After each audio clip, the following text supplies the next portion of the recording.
It is now 5:45, and we will start our Government Operations and Oversight Committee meeting on June 15th. Roll call, please. Chair Bolton, Present. Vice Chair Martinez. Present. Alderman Donenworth, Present. Alderman Turner, Present. Alderman Florian. Absent. We have a quorum. Are there any public comments at this time?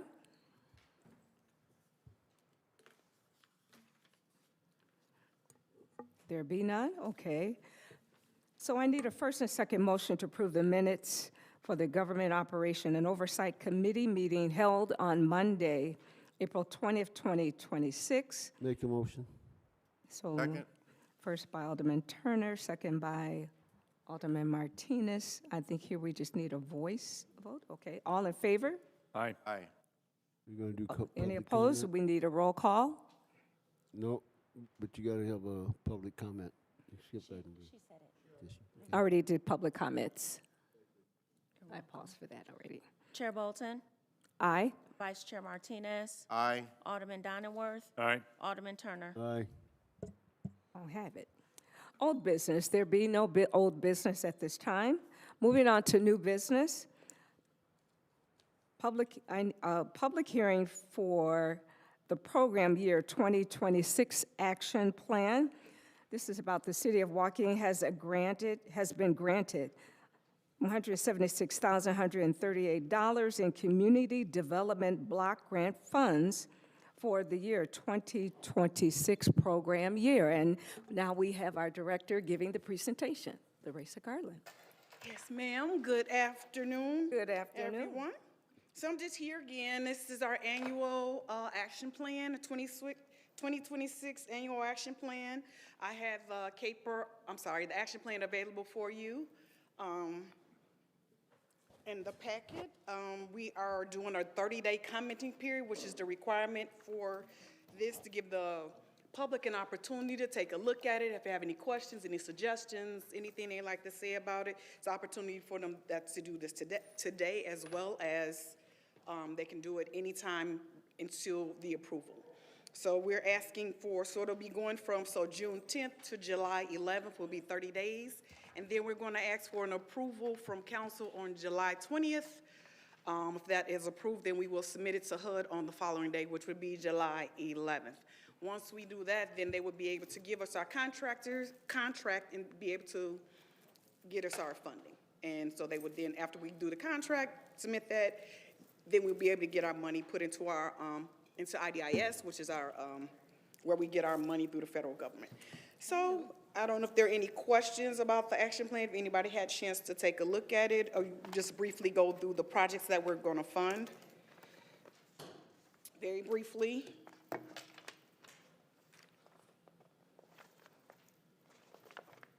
Well, thank you very much for your presentation. I appreciate that. Is that all? You don't need me to go through? You okay? You good? Because I was going You're to going to go through it, yes. But if you want me to Yes, stop, go I can through it. stop. Okay. Yes. It's Before quick. you move forward, let's seat Alderman Florin. Okay. Make a motion, please. I'll motion first. Alderman Martinez, second by Alderman Donenworth. I'll have it. Thank you, Ms. Garland. You may proceed. Thank you.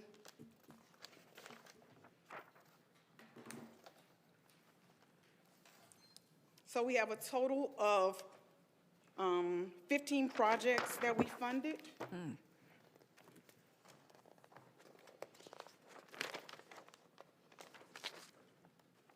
So we have a Safe Place. We funded them at $10,000. We have Elder Care, Lake County. These are public service activities. We funded them for $13,000. We have Lake McHenry Habitat for Humanity. We funded them with $10,000. We have the next one, Northern Illinois Food Bank. We funded them with $8,000. The next one we have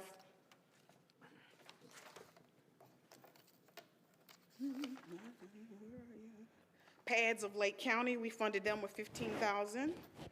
We did Perry State Legal Services for their disability program, disability advocacy program, and that we gave them $10,000 for that.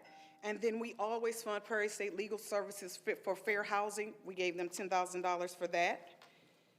Then we have Youth Conservation Corps, YCC, we gave them $5,000.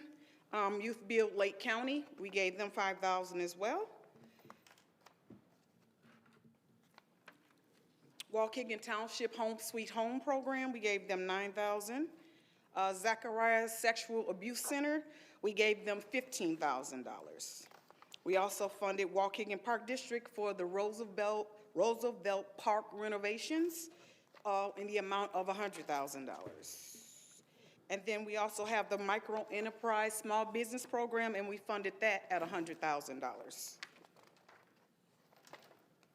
Then we have our housing rehab program with CDBG funding. We funded that for $175,000. And then and then we always fund housing rehab administration to cover our costs. That was the amount.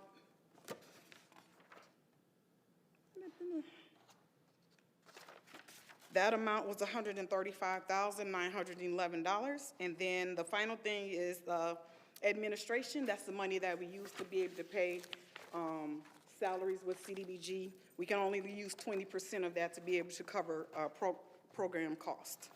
And then that amount was 20% of our allocation, which was, I'm sorry.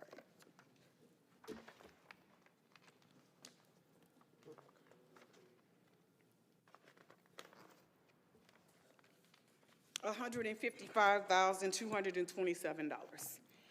So those are the activities that we are going to undertake for this program year. If you have any questions, I can address. Yes, I'd like to start by one, and then following me will be Alderman Martinez, and the third will be Alderman Florin, and fourth will be Alderman Guzman. Yes? So my first question is, what are the deciding factors in how much they will receive? Is it the nature of the work or what? Exactly. Oh. That's exactly it, the nature of the work. So like, for example, for public services, we can only do 15% of the total grant amount. That's all that you can allocate towards public services. So then now we had approximately like $110,000 to allocate for public services. So that's what we did. And for public services, you can, the minimum that you can get is $5,000. The most that you can get is up to $25,000 for public services. $100,000 was given to the Waukegan Parks District because that is a public facilities project. Public facilities projects, we go up to $100,000. So that's the example. Thank you. Micro enterprise, we funded for several people through the community, so on, yes. For records, I believe it's Martinez, Alderman Martinez. Yes, thank you, Mrs. Garland. So, you know, you've named all the non-for-profits in Waukegan. You did not miss one. And it's just amazing that we've taken the time to give to the underserved. And that's, you hit every non-for-profit, and I think it's just a wonderful and great gesture, so how compassionate we are and dedicated. We're definitely sharing the wealth, especially with those who are underserved. So I congratulate, and therefore thank you for that. You know, there's not one not-for-profit that you We forgot. still have some more, but for the ones who applied to us. The ones that I know, the ones being here in Waukegan for 62 years, I know. You know But those names. In any case, I congratulate you. You know, I embrace you, and I welcome you for that. And Thank you, hopefully sir. we can do more. Appreciate that. And so Thank you. my question was more like a comment. Okay. But keep up the great work. Thank you. Next, Alderman Florin. Thank you, Chair. So you mentioned all of the nonprofits and the Park District and so on that you gave money to. What percentage of the total amount you have funded are those types of projects versus the ones where it's literally a homeowner receiving money to work on a roof, a kitchen, or whatever? What's the percentage of what now? Of the total amount you have funded. Like, let's say you gave away 10 million total. How many million was given to the nonprofits and the Park District and those types of, the micro business you mentioned, versus the homeowners that received actual monies to do projects on their homes. I still don't get what you're saying. I guess I'm missing Okay, it. so you do things where you gave 10,000 to, I think you said, Cafeterias, whatever. right, anyway. right, okay, all of those monies, do you have a total amount of that money? Yes. Okay, and what is, $110,000, which is 15% of the grant allocation. okay, so 110,000 was to nonprofits, but you said you gave 100,000 to the Park District, so Yes. it's more than Public services. I gave $110,000 to public services. Okay, and how much to the And Park? 100,000 goes, that's a public facility. We did Okay, and how much of that other? 100,000. Okay, that was the total. You That was the didn't- total, So public service, you're saying, public what? Public service, first one is public services. That's Okay. what all the social service agencies. Mm-hmm. And public facilities, Facility, okay, so that was 100,000 total. So that's like 210,000. Mm-hmm. Okay, and then how much did you fund actual projects in people's homes? Like what we think of as our residents Well- getting a roof or gutters or siding or whatever? so for the action plan for this year, we allocated $175,000 toward that. So that could be spent various ways. We can get an emergency and we might spend 10,000. We might get a substantial and we spend 50,000. We might, so it just depends. Right, but so what I'm trying to get at is the balance between the two, right? So you gave 210,000 where you just wrote a check for 10,000 here or 20,000 there, or in the case of the Park District, 100,000. But then it was 175,000 that was given to individual homeowners for projects on their homes. This is what we're proposing to do. This was not done yet. Okay, so what about last year? Well, I can tell you later. I can't Okay. tell you right now. Okay, all right. But for next year, you're planning to give 210,000 versus 175,000. No. What are you planning to do? Okay, Alderman. $110,000 are for public services. Those are for our Okay. social service agencies, right? The $100,000 was for the Roosevelt Park that we're giving for public facilities projects. Right, and that was last year or this coming year? I'm talking about the 2026 action plan. This is what we're going to Okay. be doing for this year. Okay. Action Not plan. last year's stuff. So when I come with the caper, I'll have the information for you. But if you need it before then, I can get it for you. But no, I don't have that today. This is what we're proposing to do for the 2026 program year. Okay, thank you. Okay, Alderman Guzman. Thank you. I'm not on this committee, but my question is this. Okay, so most of those nonprofits that you mentioned seem like they get federal funding also. So wouldn't that be like double the money? I have nothing to do with that. I have no idea where they get their sources from. They're able to apply to us, and that's why we give them the funding. They qualify. They income qualify. It's an application process. They go through the house process. They have to income qualify. So. Okay, and then the Park District is another concern of mine, because they raise my taxes 5% every year, so they get 5% on my taxes, and then they get money from the city of Waukegan on a different front also? How is that possible? They applied. it seems they like it's applied double for funding and they jeopardy can there? get it. Huh? Seems like it's double jeopardy, double dipping from two different sources? Okay, if you say so. I don't say so, that's the fact. No, that's what you're saying. That's if you say so. But I they mean, you live in the qualify- city of they Waukegan, qualify in right? order for us to get, they qualify with us in order to get funding. What they do, they help us meet our goals, so that's why we do it. Wow, so they get 5% of my money every year off my property taxes, and then they get more money off the property taxes that I pay to the city. Wow, okay, thank you. When it doesn't come from the oh, never mind, no, I'm not going there. Okay, Or whatever taxes I pay. right.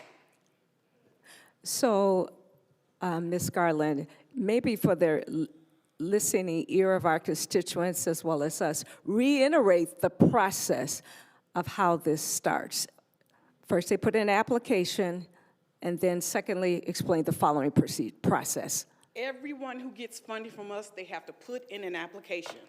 They have to qualify. They have to meet our national objectives. They have to income qualify. Wait a minute, whatever our goals are. what was the first one? They have to qualify for what? They have to qualify for our national objectives. So they have to qualify our national objectives. They have to income qualify. They have to ensure that they're going to meet our goals. And so that's how we base who we fund and why we fund them. So with public services, they have to come in, we have a whole application process. We, North Chicago, Lake County, and Waukegan, we all do our application process together. We do all of the funding at the same time. They do theirs separate from ours, of course. And then we have our stakeholders participation panel. Those are our citizens that we have chosen who make those decisions for us.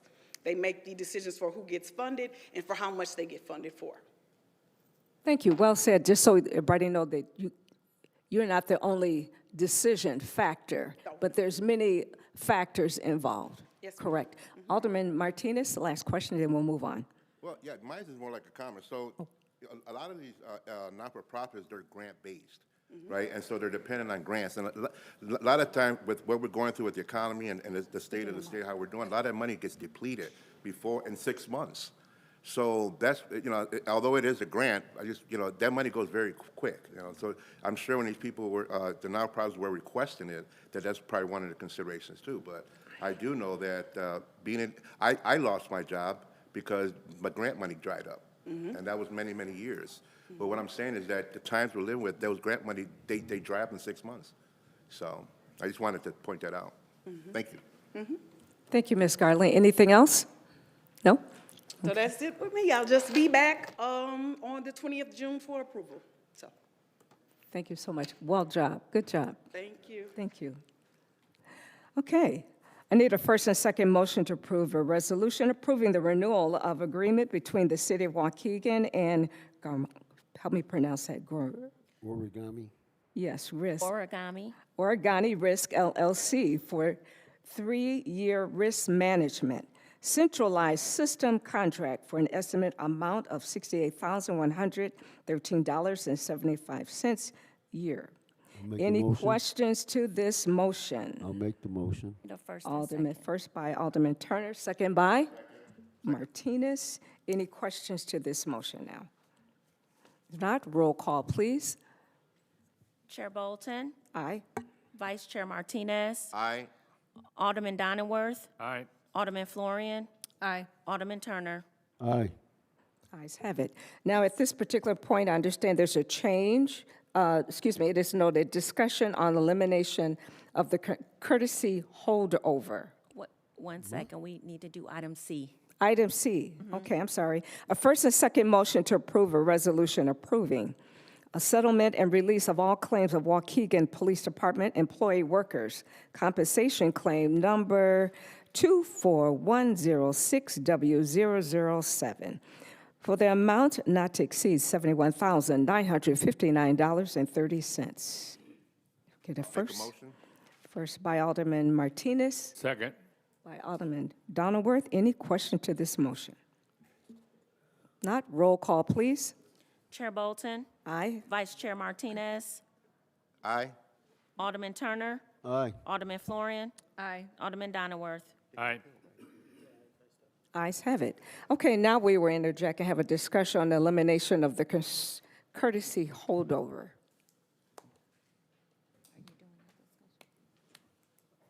Corporate counsel? I'd be happy to start. I think your mic went off. Is it on? Yes. Okay. I'd be happy to start the discussions. As a result of some confusion at the last council meeting, we did confer with several aldermen, most if not all of the aldermen, in the briefings regarding the holdover and the procedural and how to move forward to do that procedurally. And in so doing, it was brought up and recognized by one of the aldermen that the holdover is a courtesy that's granted and exists in Waukegan, is provided to the respective aldermen. And there was a suggestion that rather than utilizing the holdover as a procedural mechanism to hold an item over, that simply to move forward either using Robert's rules and the procedures that are adopted by this council to simply move forward to either postpone or to table the items, which ultimately, as you well know, we did do that at the last meeting and tabled, postponed items to tonight's meeting. So that's the impetus of the item being placed on the agenda for discussion. Welcome any discussion. I'm sorry, we have Alderman Turner has a question. Yeah, thank you, Madam Chair. Excuse me. So in our briefing, I spoke about this kind of at length, and I'll just, one of the things I pointed out is that, and as Mike alluded to, what he meant when he said it's a courtesy, what he's referring to is the fact that the holdover does not exist within the Roberts Rules of Order. No such thing in Roberts Rules of Order as a holdover. And also I would point out that this council, by ordinance, excuse me, our ordinance dictates that we adhere to Roberts Rule of Order and conduct our meetings under the Roberts Rules of Order. So that's technically, legally not an option. That's what we're required to do. And Mike, this is an excellent handout that you provided to all of us. I know most of us probably haven't had a chance to read. I'd encourage you to read the entirety of it. It's very brief, but it's very succinct and well I'd say thank you explained. to the Chief of Staff. Thank you, Josh.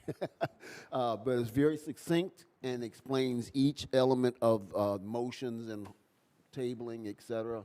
And, I just think and you guys know how I am. I'm often a stickler for process and procedure and doing things according to what's been defined as the appropriate methodology. So I think we should adhere to Robert's Rules of Order in all regards to the conduct of our meeting. And to that point, then, this handout really describes how we should do motions, holdovers, amendments, tabling, et cetera. And that's my comment. Let's adhere to Robert's Rules of Order. And, the purpose of that is so that meetings can be managed efficiently with limited confusion, and yet allow all of the participants, excuse me, an opportunity to engage within the scope of that meeting. Thank you. Any other comments or discussion?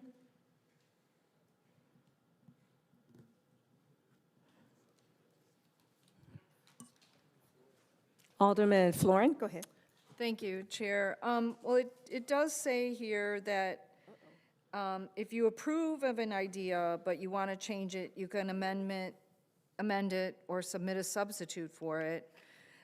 If you want advice or information to help you make your decision, move to refer the motion to an appropriate quorum or committee with instructions to report back. I mean, isn't that, kind of what we've done with a holdover in the past? Like you're holding it over to get more information or learn more or see if you can get the information you need, whatever.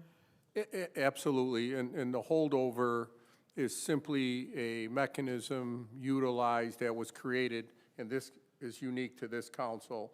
And it is within your rights to create your own procedures. And from a procedural standpoint, what the holdover is that a council member could request a holdover, and unless objected to by motion, seconded, and then overridden, that holdover would exist. Yeah, because it says if you want time to think the motion over, move that consideration be a certain time. So in other words, the difference being is that an alderman could say, I'd like to hold this over, and then in order to stop the holdover, there would have to be a motion to override a second, and then And that's what we've done in the past. done that, and that's permissible. I'm not saying that's fine. But the other way that you're referring to, and I think that Alderman Turner is in order to, there would be a motion to refer to committee, then there would be a second, and then there would be a vote to refer, or there's a motion to postpone or table, there'd be a second, and then there would be action. So both achieve the end result. What I had thought, and I'd like to circle back with, and I know it's a discussion item only, is maybe to have a meeting whereby we can get the whole council and just talk procedure, not business, and actually go through some of this. And just reiterating, kind of not being redundant, but a holdover, is that different than a postpone? No, Corporate counsel. no, and again, The distinction is is procedurally. And is the way the courtesy exists in Waukegan is that any alderman could request for an item to be held over. At that point in time, the item would automatically be held over unless it is objected to, a motion is made to override, the second is received for that motion, and then it's overridden on that given night by council. Procedurally, the difference is that in order to postpone, table, refer, there would be a motion and a second, and then a vote by council to take that action. Okay, Alderman Turner, you had a response. Thank you, Right. Corporate Counsel. Thank you. So this is a good example. Just what you just said, right? There's confusion about it. There's confusion. Adhere to Robert's Rules of Order. The verbiage is there to accomplish exactly what you want. How often has we had that question raised? Well, what is holdover? What's the difference? What does it hold over? What do we do now? And it changes depending on what's being discussed and who's bringing it up. I'm telling you, there's no consistency with this holdover, and it's not part of the Robert's Rules of Order. If we adhere to the Robert's Rules of Order, the purpose of which is to limit or mitigate confusion, have some clarity and consistency in our verbiage and what that verbiage means and what the actions are behind the verbiage.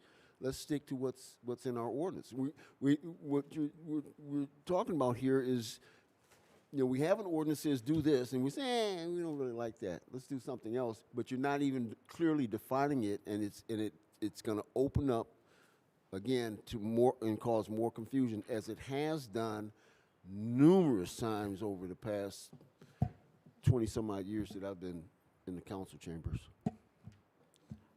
Okay. Thank you. Is at the end of this discussion. Moving on, reports and communication, there is none. Adjournment. I need a first and a second motion to adjourn. Motion. First by Alderman Turner, second by Alderman Martinez. All in favor? Aye. Aye.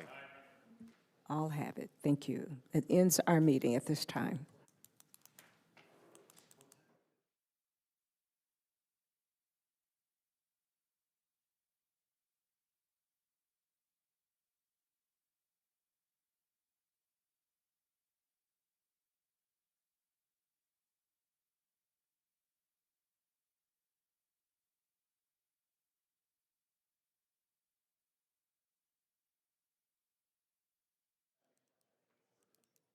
We're going to move right into our public. As soon as everyone is seated and those non-participants have cleared or made themselves otherwise engaged.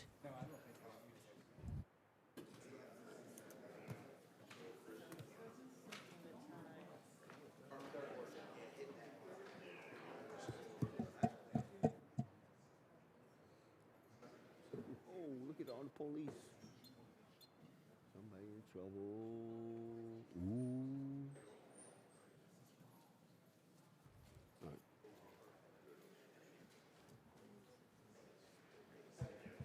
Okay, good. Hopefully it won't be much shorter. Hopefully it won't be much discussion, but I appreciate it. Thank you, sir.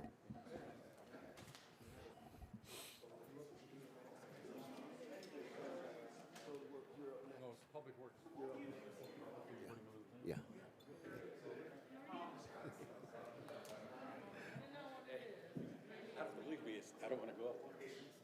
All right, call to order the meeting of the Public Works and Infrastructure Committee. Alderman Martinez and Mr. Rayon Edwards, please excuse yourselves. Thank you. All right, so if I can have a roll call, please. Chairman Turner. Present. Vice Chair Guzman. Present. Alderman Donnerworth. Present. Alderman Hayes. Present. Alderman Newsom. Present. You have a form, sir. Thank you, sir. Item B, I'd like a motion for approval of the minutes from the May 18th, 2026 committee meeting as presented. I so move. Motion by Alderman Guzman, Most. Second. second by Alderman Donnerworth. All in favor? Aye. Motion passes. Audience time. Is there anyone in the audience who would like to address this committee pertaining to any item on the agenda for this committee? All right, Mr. Edwards. Good evening, council. I'm looking at this agenda and I see item B. Every year we go through the same thing about this youth service, this contract. Waukegan promotion with this is disgusting. We have a whole lot of non-for-profits in this community. And sadly mistaken, I haven't seen this nowhere saying that this is going to be offered, that people can apply for it for our kids. For Waukegan to be the size that it is, that's unacceptable. And again, last year you aldermen asked the same question. Was it promoted? How many people know about it? Same thing this year. So whoever's doing this, I will hope this council, this committee, really talk to them. It's not hard. You send it out to the different organizations. You got township. I do it every week. I go to different organizations, pick up flyers, and drop them off to the other organizations. That's how you get the word out. Then they can put it all on their website. That's not being done here, which is why you don't have so many non-for-profits applying for these services. We got too many kids here without jobs, and then you wondering why there's so much chaos going on. Well, they ain't got nothing to do. And if they ain't got nothing to do, from somebody that used to be a kid, we get creative and we find something to do. So I encourage you guys, next year, let's please get this out early in the year. I ain't talking about the same year. Something like this need to be get out by December, because come end of February, beginning of March, any summer job for kids, they're done. It's already over with. They're taken up. Thank you. All right, anyone else like to make comments here? Public comments? No, thank you. Moving on, there is no old business. Item 3, new business. I'd like a motion for an ordinance to amend the intergovernmental agreement between the City of Waukegan and SWALCO. The amendment addresses the qualifications necessary to serve as an alternate director on the SWALCO Board of Directors by removing the language related to having to be a full-time employee in an executive level position to allow more flexibility. A resolution appointing the City of Waukegan's director and alternate director was passed by the City Council on May 17, 2021. The agreement was originally approved in 1991. Is there a motion? Motion by Alderman Newsom. Second. Second by Alderman Donenworth. Any questions or comments? Roll call, please. Chairman Turner. Aye. Vice Chairman Guzman. Aye. Alderman Donenworth. Aye. Alderman Hayes. Aye. Alderman Newsom. Aye. Motion passes. Great. Thank you, sir. All right, item B, I'd like a motion for a resolution approving the application from Inspire Youth and Family Services to participate in the Summer Youth Program for a not-to-exceed amount of $140,000. The City Council approval is requested to approve this application for Inspire to participate in youth program for graffiti removal, mowing, alley cleanup, which will take place under this program. An application was posted to the city's website advertising for summer youth. For a summer youth program. There were 2 applications received, line item to be determined. Excuse me. All right, so may I have a motion? So moved. Motion by Alderman Newsom. Second. Second by Alderman Donenworth. Questions or comments? I got a couple quick questions. So do I. Alderman Hayes. Okay, a few for your director. Approximately how many, youth members of the community do we hire for this program? Or how many participate? We're looking at right now between 15 to 20. Okay. It could go up because they are waiting to start this program. Okay, so it's about 15 to 20 kids generally that work within the program? Correct. And then Not how many? including supervisors that's going to be chaperoning them around. Sure. and, you know. And I assume some of this $140,000 goes to pay those supervisors that are chaperoning the kids? Some of it, yes. Okay, all right. Yes. About how many supervisors are there chaperoning the summer program? Just, It varies. Last year, I think he had like 3 of them. okay. And then what are the dates, again, approximately, that the kids are working? I know it's a summer program, but is it starting like next week through the start of school? Correct. That would be correct. Yes. Okay, so mid-June through, what are we, mid-August? Would that be about right? Mid-August, and it depends. Some of them might have to start earlier, but then you have some that starts late, go Okay. to school late, second week of August. All right, and then last question for you. If something needs, if we know of something around the city that falls within grass cutting, graffiti removal, alley cleanup, how do we submit a work order or a request? You can just call Public Works. Public Works, and, okay, Yeah, and then you guys assign it out? and we will sign it up, yep. Okay, and then does Public Works kind of do a before and after to make sure that they're doing everything that? Correct. We have a foreman that goes out and he just periodically checks and makes sure that the certain areas that they're doing is being done. Okay, I lied. This is actually the last question. Do we have any sort of protocol for training some of these kids to potentially work in Public Works or other city services? And that's the thing. We share with the owner, or per se, the person that's in charge. We share with them the things that we do, and they do the training at the facilities where they're at. So there is some kind of training and on-board things that they have to learn and abide by. Okay.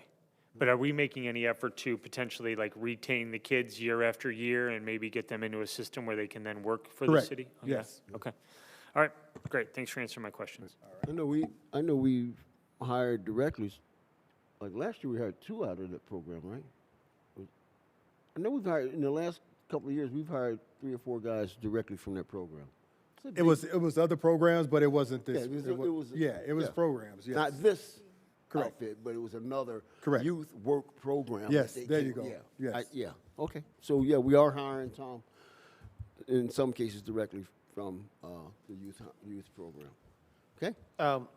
Yes, sir. Okay, I was going to ask, when I was in high school, I remember the city used to hold the program. Why is it contracted out now? The city used to have, The summer program, the city used to hold. If I remember correctly, I thought people would come to the city and apply, and then they would do the work for the city. Why is it outsourced now? I don't recall that, sir. I'm sorry. Yeah, I never heard that either.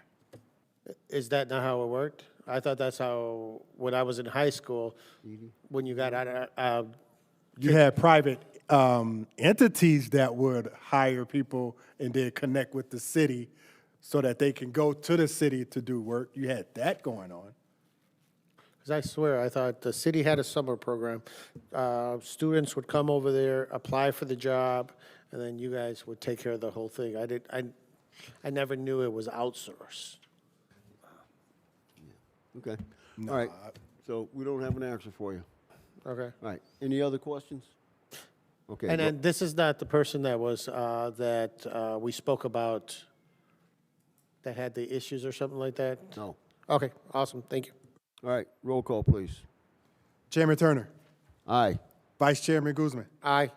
Alderman Donenworth, All right? Alderman Hayes, Aye. Alderman Newsom. Aye. Motion carries. Motion carries. Okay, next up, item C. I'd like a motion for a resolution approving an agreement with Concentric Integration for a managed support agreement per section 2-458 subsection I subsection 5 subsection high degree of skill for a not-to-exceed amount of $29,232. The Water Department is requesting this approval for managed services to support our SCADA, SCADA system for the water plant, excuse me, for an amount not to exceed $29,232. Concentric Integration has been providing managed support of the system for many years and is familiar with the infrastructure. Funds will be charged to line item 915-524-801. May I have a motion? So moved. Motion by Alderman Newsom, Second? second by Alderman Donworth. Questions or comments? None? Roll call. Chairman Turner, Aye. Vice Chairman Guzman, Aye. Alderman Donnerworth, Aye. Alderman Hayes, Aye. Alderman Newsom. Aye. Motion carries. Okay, thank you. All right, item D, excuse me, I'd like a motion for a resolution approving a master right-of-way agreement with Delta Communications LLC doing business as Clearwave Fiber for the installation of fiber optic cable. You're waiting the resolution from legal. City Council is requested to approve this resolution. This agreement is similar to franchise agreements that the city currently has with other utility companies regarding work in the city's right-of-ways. And we do have, well, first, I'd like a motion, but we also have a gentleman from Clearwave here to make a little short presentation. Can I have a motion? Motion. Motion by Alderman Donnerworth, Second? second by Alderman Hayes. And, gentlemen, Tony. All right, very good. Thank you. Hopefully everyone can hear me. Don't touch that. Because it's all set up. Just speak clear. All right. So my name is Tony Signorella. I'm Director of Government Relations for Clearwave Fiber. With me today, Dan Shillman passed out the presentation, and Chris Lively here is, he oversees the builds that we're doing, especially the one that we're going to be doing here in Waukegan. So the agreement that you have in front of you is a master license agreement, or that's under consideration. And that is the result of good work done by your staff. I want to upfront say kudos to your staff putting that together.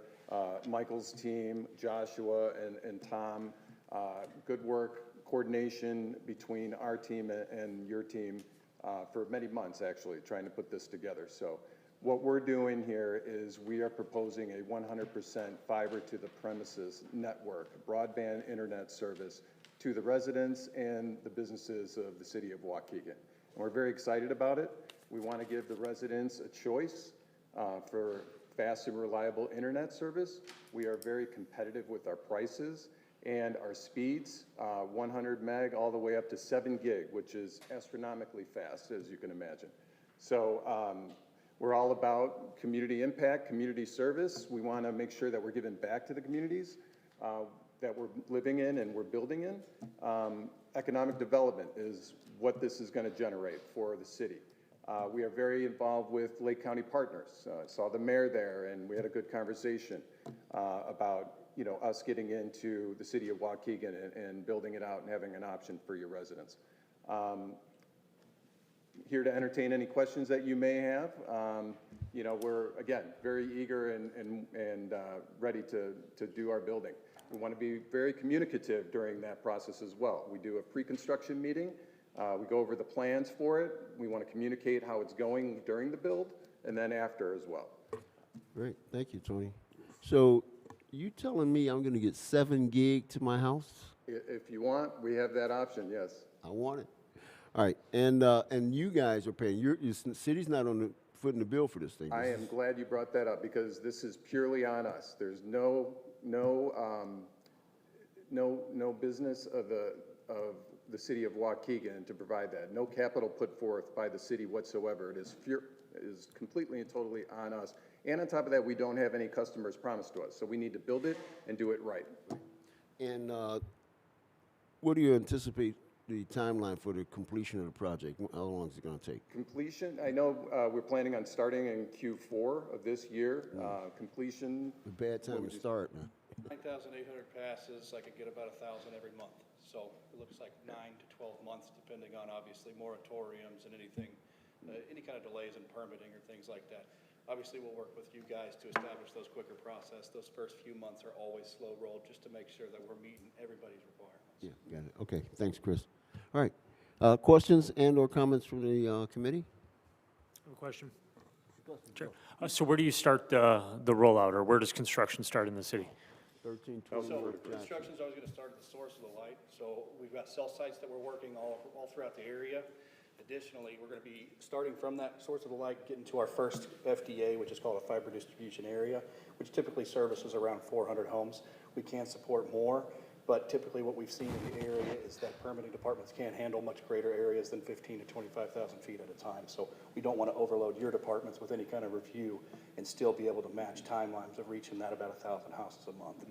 Okay, and forgive me if I'm going to reveal my ignorance here, but do you run these lines near or parallel to existing lines? Is that how does it work We exactly? typically try to mirror the same kind of build as previous communications companies. So Okay.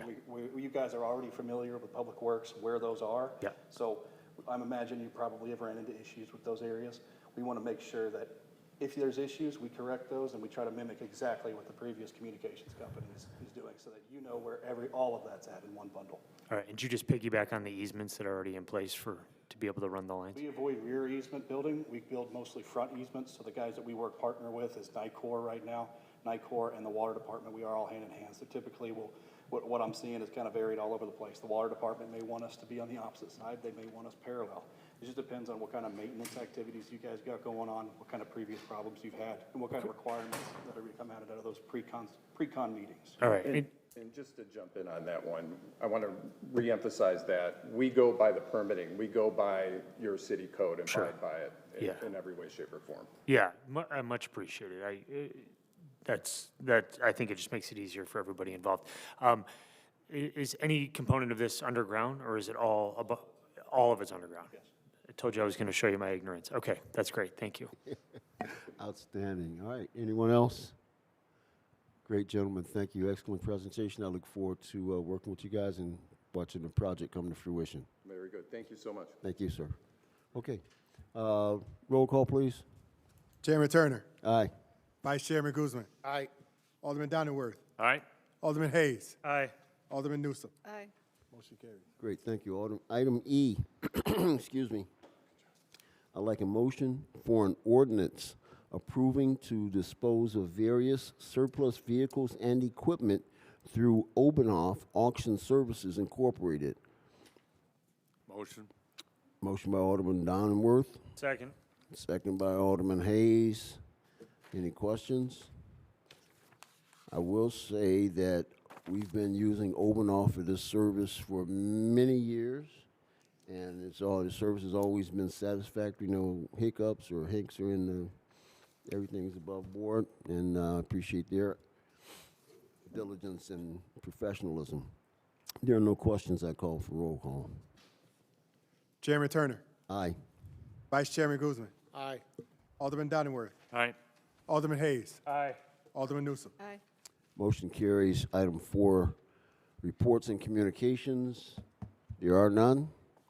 And if I might have a motion for an adjournment. So moved. Motion by Alderman Newsom Second.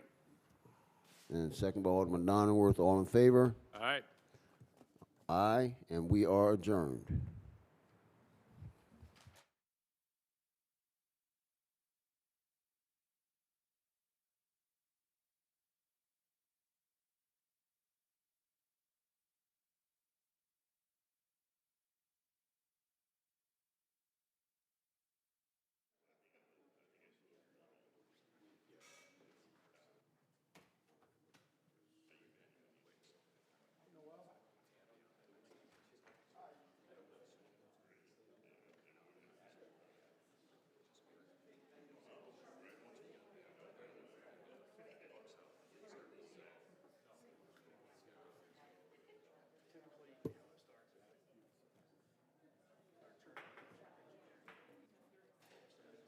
Chief, how are you? I'm doing well. Yourself? Everything's good. You? All right.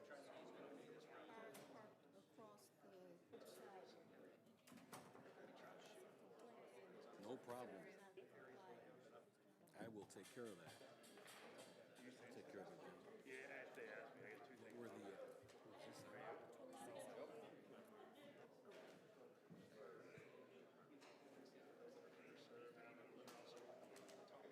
I mean, I hope it too, like.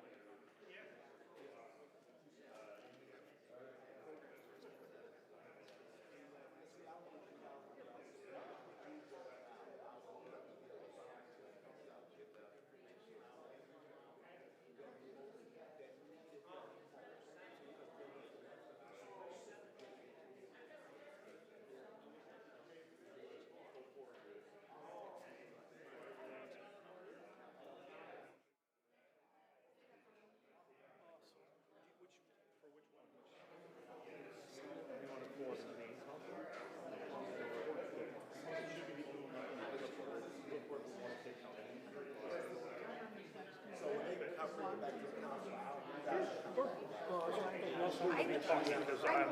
I'd like to make public comment. Just a quick update. Thank you. Good to see you. You as well.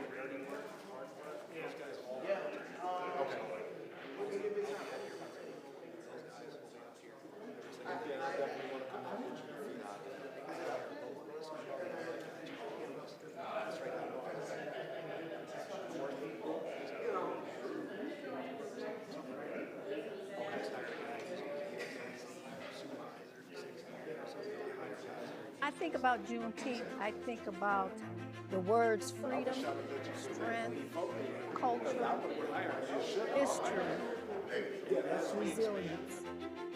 I think about the Emancipation Proclamation, how the residents were free but not free. Juneteenth is a celebration of freedom, but it's also a celebration of America's story. It's a reminder that we are always striving to create a more perfect union. It's a story of resilience, and it's a story of determination. So we've been celebrating Juneteenth right here in Waukegan for decades, starting with Johan Cotton.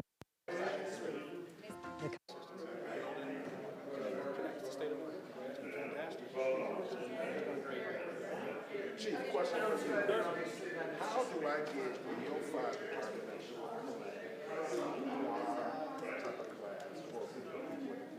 We do CPR class every other month. Okay, what's the fee? It's free for community members. Yep, just call the fire department and they'll give you the dates and the times and everything else, get them all set. Yep.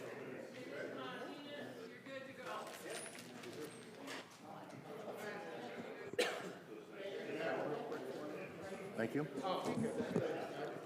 Hello, everybody. This is the time for the Public Safety Committee. Call to order. The time is actually 6:37, Monday, June the 15th, 2026. Start with opening items. Roll call, please. Chair Martinez, Here. Alderman Newsom, Present. Alderman Florian, Present. Alderman Guzman, Present. Alderman Donenworth. Present. Thank you, Chief. At this time, we are opened up for public comments. Do we have anybody in public comments? All right, sir, could you please state your name? Thank you. 3 minutes. Everybody know my name. My name is Rayon Edwards. I want to talk about C, because we talked about it maybe 2 months ago, and then it just got real quiet, and then the day that y'all talked about it, that same evening, we approved 3-4 liquor license. I want to ask you, counsel, because I'm not the smartest guy in the world, but I want to ask you, counsel, when we talk about alcohol in this city, how many of y'all actually talk to the police department? How many of y'all actually have went and have a conversation with your police officers that's on beat every single day that have to deal with these establishments that gets this alcohol? Do we think about that? Because right now I got Nightshades, I got Dream Lounge, I got Deja Vu, I got Greentown, I got Lucky Scotty, I got Vault 814, and now we're getting ready to try to put another liquor license downtown Waukegan. Like, what are we doing here? Because now I stay off a grand. So you know what I've been doing? I've been sitting outside, and you know what them kids is doing? They giving the panhandlers $2, $3 to go up in there and get them a bottle of alcohol. But you guys don't give a damn because you steady want to create more. I don't care if it's for a restaurant, a store, a bar, a banquet hall. We have enough in Waukegan as it stands right now. Enough is enough. You don't even know where they at. I look at Gurney placed them in certain areas. Even talk to the Libertyville mayor. Talk to Lake Forest mayor. You know what they said to me? If your council believe that that's the only way to make money, it's time for you to have a new council. That's what they told me. And I remember it so well because my uncle stayed in Libertyville. On Sundays, they don't even sell alcohol at all. Y'all, we got to do better. We talking about rebuild. What are we rebuilding? What are we doing? Because don't nobody want to move here. Everybody that come through here drives out of here fast as hell. Why? Because we got liquor stores everywhere. Every 15, 20 feet you walk, you got a liquor store or a vape. What that says to me as an adult, this will be the last place I will come and raise my kids at. That's what that says. This ain't it, y'all. When you guys steady approve these liquor licenses, you make the job for the police almost impossible. Because if you would have seen the Red Iguana this weekend, if you would have seen Jay's Bar on Grand this weekend, it was disgusting. The amount of people out there fighting and all that going on, your police have no control. Because I'm going to tell you what's going to happen. As soon as they try to break something up, somebody going to fall, and now it's all the police fault. Maybe y'all need to get out on a Friday and Saturday and ride to these spots and see what you see and see how it go. Because that's not how humans act. Thank you, That's Mr. what Edwards. All right, state your name, please. Keith Turner, citizen Waukegan. Yeah, so I'm familiar with, had some discussion around this proposal for a moratorium. I'm opposed to it. We no longer have prohibition, alcohol prohibition in this country. This is a legal project served to adults.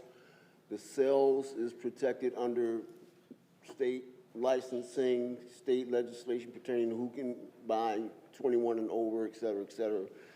People are always going to find a way to get around that. And you can't blame all of the ills of society on the sale of a legal product. Excuse me. This is a capitalist society. Businesses are selling a legal product to adults. If there weren't a market for it, they wouldn't sell it. With that being said, I do, and I've talked to several of you, I don't think I've mentioned all of you, but I suggest if we're going to do anything with a moratorium, that we should also add in a reform or revision of our liquor licensing ordinance, in that we should not have multiple categories. The state does not have multiple categories. You either get a liquor license or you don't. You either sell liquor or you don't. And what you sell is up to you. I think that would simplify this in one regard. As far as the moratorium, I know that there's been some squeaky wheels about it. There's limited, not a lot of people are complaining. Some obviously disagree and we should listen to them and hear that. You know, I would be amenable to considering a moratorium for a limited period of time. However, if we do move on a moratorium, I would recommend, because we do have people who are already in the pipeline, they've already filed applications, and I think it would be unfair to put a moratorium in there and shut down their applications. I think we should allow those applications to flow through the process, and if they meet the requirements, they can get their license, but then the moratorium would take effect, say at some future date like August 1st, September 1st, or something like that.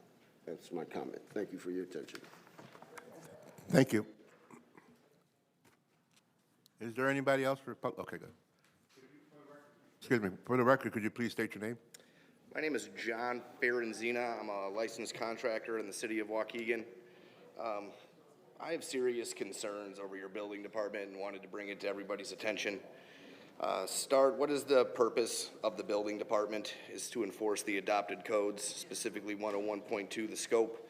The provisions of this code shall apply to the construction, alteration, movement, enlargement, replacement, repair, emphasis on repair, equipment use, occupancy, location, removal, and demolition of detached 1- and 2-story family dwelling in townhouses. Sometimes with so many codes, there can be conflicts. There's codes on that where there's a conflict between general requirement and specific requirement. The specific requirement shall be applicable where in a specific case, different sections of this code shall specify different materials, methods, or constructions or other requirements. The most restrictive shall govern. And lastly, on codes, the duties and powers of the building official. The building official is hereby authorized and directed to enforce the provisions of this code. The building official shall have the authority to render interpretations of this code and to adopt policies and procedures in order to clarify application of its provisions. Such interpretations, policies, or procedures shall be in compliance with the intent and purpose of this code. Such policies and procedures shall not have the effect of waiving the requirements specifically provided for this code. I'm a contractor. It should be the building department and the building official is chasing me down to make me do the right things, but this is the exact opposite here in the city of Waukegan. I'd like to read an email directly from Mr. Stephen Lensley. Our inspectors consider this to be a roof repair in accordance with the 2021 Internation Existing Building Code, which has been adopted by the city, along with the 2021 International Property Maintenance Code, are both most applicable to this repair. We can agree that the current roof may not meet the requirement of the 2021 International Building Codes, but the fact that it is a repair does not necessitate compliance with the total rebuild and the current standards. He's wrong on absolutely everything. First off, there's no such thing as the Internation Existing Building Code. If he was referring to the international code, it's not adopted by the city of Waukegan. The other code that he referenced, well, it is the book adopted. He never even read it because the only code referencing roofs it does violate. And the international building code that he references is also not applicable because these are residential homes. It's the International Residential Code. My point is, Stephen Lensley could not be more unqualified to act as the building commissioner. He has zero experience in construction whatsoever, and that's something that the board knew when he was appointed. I read the comments, and while those concerns were raised, I believe that he was overall put through because he, quote, has lived in the city of Waukegan for 30 years, and that was good enough for some people. It's not good enough for me as a licensed contractor. It's not fair to me to bid against jobs when the codes aren't being enforced and it's a race to the bottom. It's not fair to the taxpayers whose homes are going to have leaky roofs, the kids that aren't going to be able to play sports because of microbial growth, whose house is going to fall apart, that gets bought by private equity. They have to leave the community. You don't have a sense of community. The guy does not have respect for this board to do his job and what he gets paid to do. Thank you. Thank you. Thank you. All right, is there anybody else? All right, moving forward. Item 3A, I need a first and a second motion to approve the minutes for the Public Safety Committee meeting, which was held on May 18th, 2026. So moved. All in favor? You need a second. Oh, can I get a second? Second. Second by Alderman Newsom? Yes. Okay. All right, roll call, please. All those in favor? You can do all in favor. I'm sorry, all in favor? Aye. Aye. Okay, thank you. Roll call, please. No roll call, sir. Old business? All right, sorry, old business. There being no old business, let's begin with new business. I need a first and second motion to approve an ordinance authorizing and approving the disposal of surplus personal injury of the city of Waukegan. The Waukegan Fire Department is seeking to dispose of a 1993 Ford F-350 that has passed its usable service life. So move. Second. All right, second. Any questions to the motion? Okay. Roll call, please. Alderman Chair Martinez. Aye. Vice Chair Newsom. Aye. Alderman Florian. Aye. Alderman Guzman. Aye. Alderman Donenworth. Aye. All right, moving forward, B. I need a first and second motion to approve an ordinance amending Chapter 9, Fire Prevention and Protection, Article 3, Fire Prevention Codes. The Waukegan Fire Department is seeking to amend the current city ordinance, Chapter 0, Article 3, Fire Prevention Codes, to account for new visual obscurement security systems. Can I get a first? So moved. Second. All right. Any questions to the motion? Yes, I do. Alderman, Guzman? The way they were explaining it to him, it seems kind of evasive without getting the owner's permission. That's the only question I have.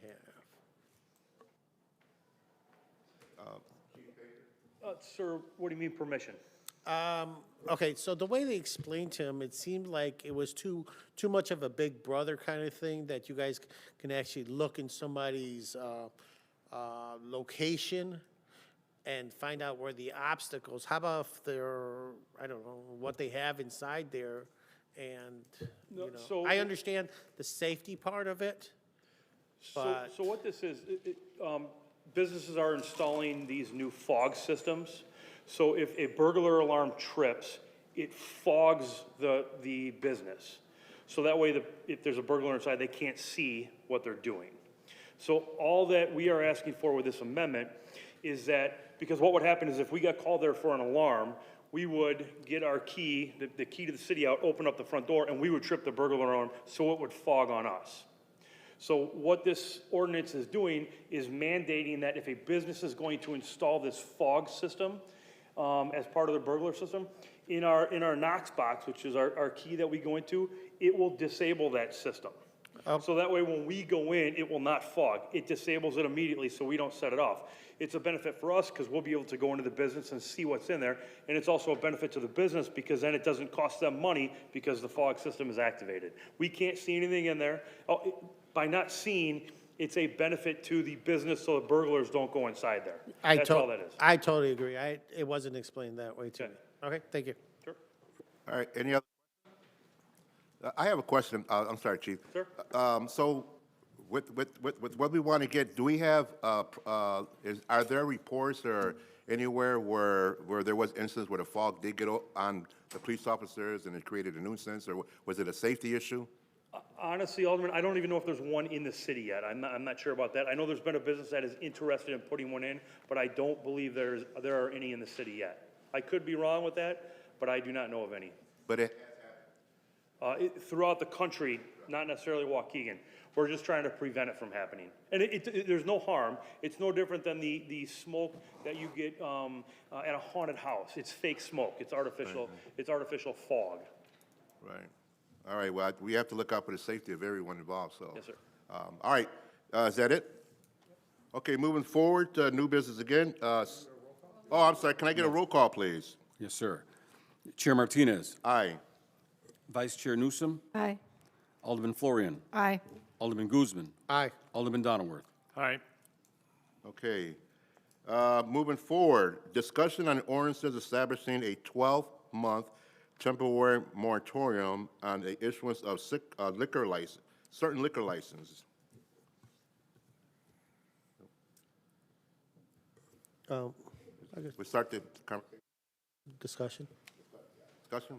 Yeah, I have. All right, Alderman Jose Guzman. Okay.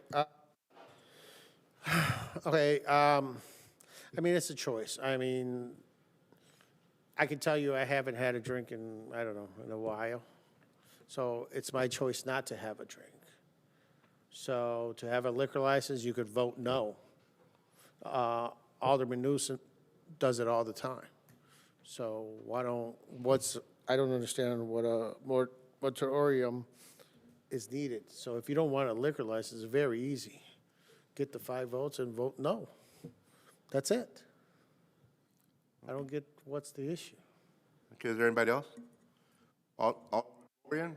I agree with Alderman Guzman. However, there was a license recently in one of the alderman's ward. He didn't want the license issued, but it was voted on anyway. And so you're saying just get the 5 votes. Well, even if you, as the alderman of the ward, express you don't want this in your ward and the other aldermen force it upon you, I mean, I have been very judicious about how many I have voted for recently. I have to admit, when I first got on the council, it was impressed upon me that, oh, we need the business, we need the business. But as time went on and I saw the trouble that we had with some liquor licenses, especially nightclub-type licenses, and certainly I think we have plenty of gaming in this community. I do not think we need another single gaming license. And I voted no, but again, there was 5 votes, and we turned a liquor store into a gaming parlor. That was a bad precedence, in my opinion, because we have a lot of liquor stores in this community, and they're all going to want gaming now because we did that for one, which is the same one I'm referring to that the alderman chose to oppose for his ward based on that, and I believe some of the other reasons. But, I mean, it's easy to say just vote no, but not everyone will agree with you. So I support a moratorium certainly for gaming cafes. I would love, we did that like forever, no more. I'm curious though, I want to know the way this is written. I've read it, but I'm not an attorney. So if a gaming license becomes available during this moratorium, is it going to be able to be reissued, or does this prohibit that as well?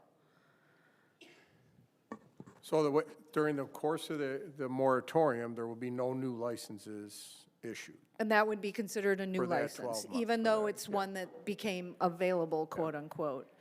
And just for clarification, we still do not allow a business with a liquor license to be sold and the license to be transferred. They have to apply for a new license.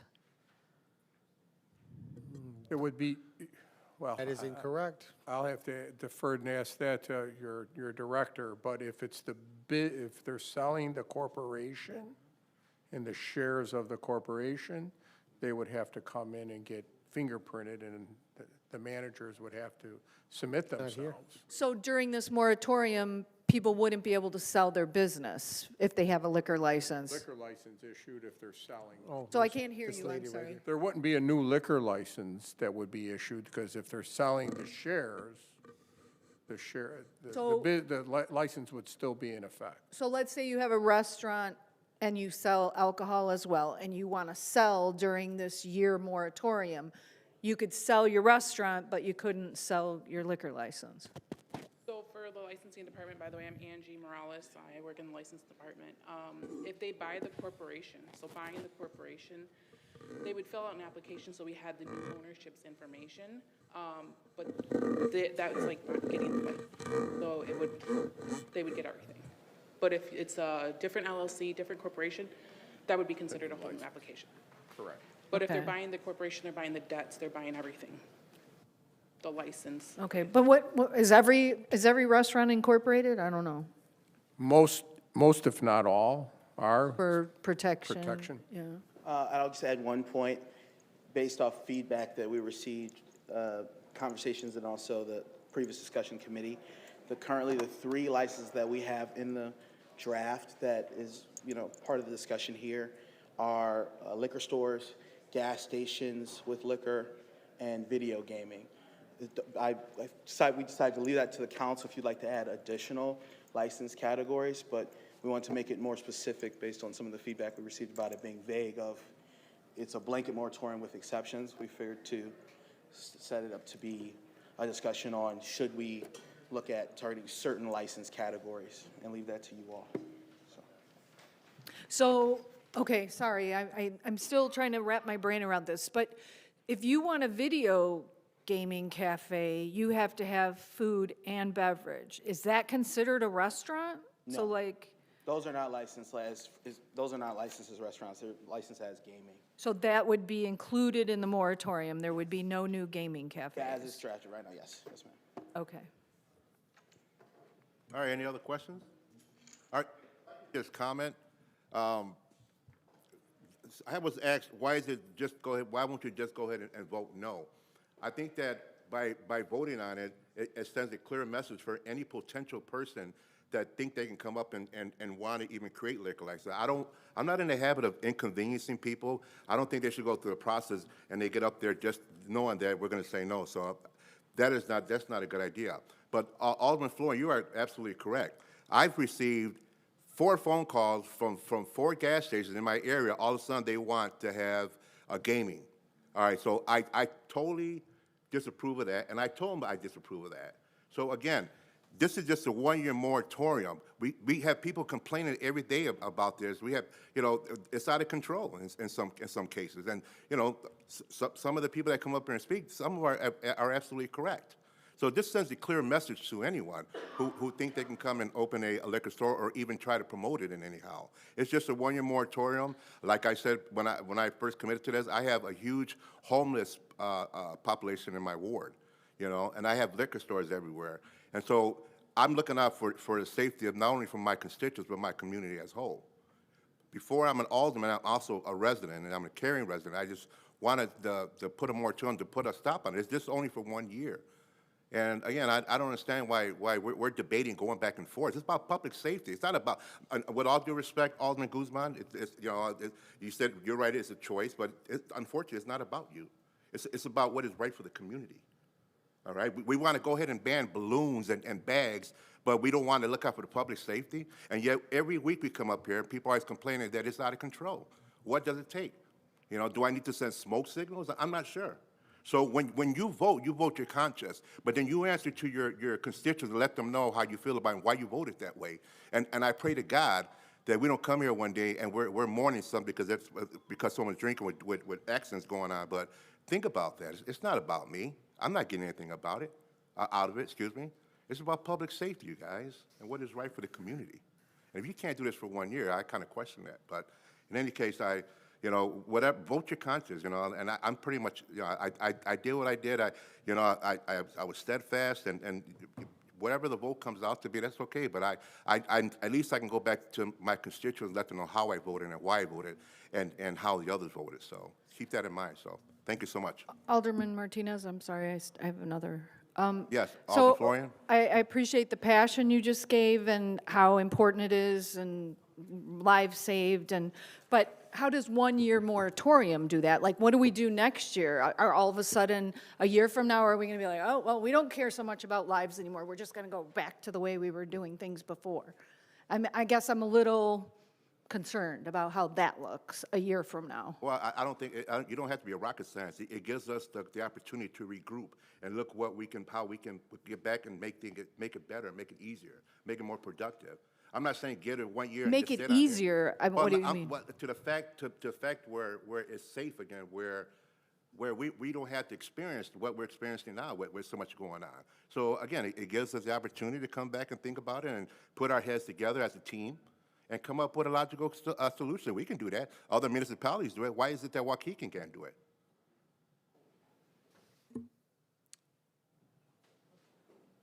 All right, any other questions? Alderman Hayes?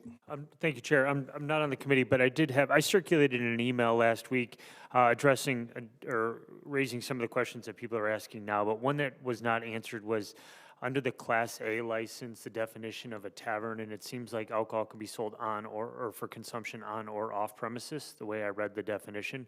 So I would want to make sure that the different opportunities to sell alcohol for consumption off premises would not be a workaround for the moratorium. So I don't know that it was addressed in this current version, but I know it's still a working draft as I understand it. So what I want to make sure is we're closing. Creative people can always find a loophole, but I want to make sure we're anticipating people trying to find a workaround. If this is in fact going to pass, I want to make sure it's as rock solid as possible. As for Alderwoman Florian's comment, I was the alderman opposing gaming in my ward. I think we can all agree that there is enough gaming in the 9th Ward. We have an actual casino there, but it still passed. The city council saw fit to grant a gaming license to somebody who didn't previously have it, who was, as it turns out, hosting food trucks in their parking lot recently. So this upstanding business is not as upstanding as we once thought. Okay. Thank you. Thank you. Alderman Jose Guzman? I remember that vote. I wasn't here, but I think the mayor was the breaking tie. So it was 4-4. Or 3-4 or something like that. Yeah, I remember it. You can look it up in the minutes. It was a tie vote. And then it went to the mayor, and he made the last decision on that one. I remember that. But a lot of what has said is, I mean, to me, I still think it's a choice. 1 year of postponing, and everything that was said. It reminds me of Prohibition, the debate between. When Prohibition passed, for what was it, five years, if I remember correctly. And what did it solve in those 5 years? So, I mean, really think about it. I think if you're in favor for voting for liquor, that's fine, no problem, understandable. It happens. Not everybody drinks. Not everybody drinks soda. Not everybody eats candy, and it causes obesity. But are we going to go there too? I don't know what's next, but that's my opinion. So, thank you. All right, thank you, Alderman Guzman. Is there anybody else? Okay, so this ends the discussion for the ordinance establishing a temporary moratorium on issuance of certain liquor licenses. Moving on, information. There being none, 7, reports and, all right, there being none, can adjournment, I need a first and second motion to adjourn at 7:05. So moved. Second. All right, all in favor? Aye. Any opposed? All right, thank you, that ends the meeting. We do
That her name was Edith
for the Monday, June 15th, 2026, Waukegan City Council meeting.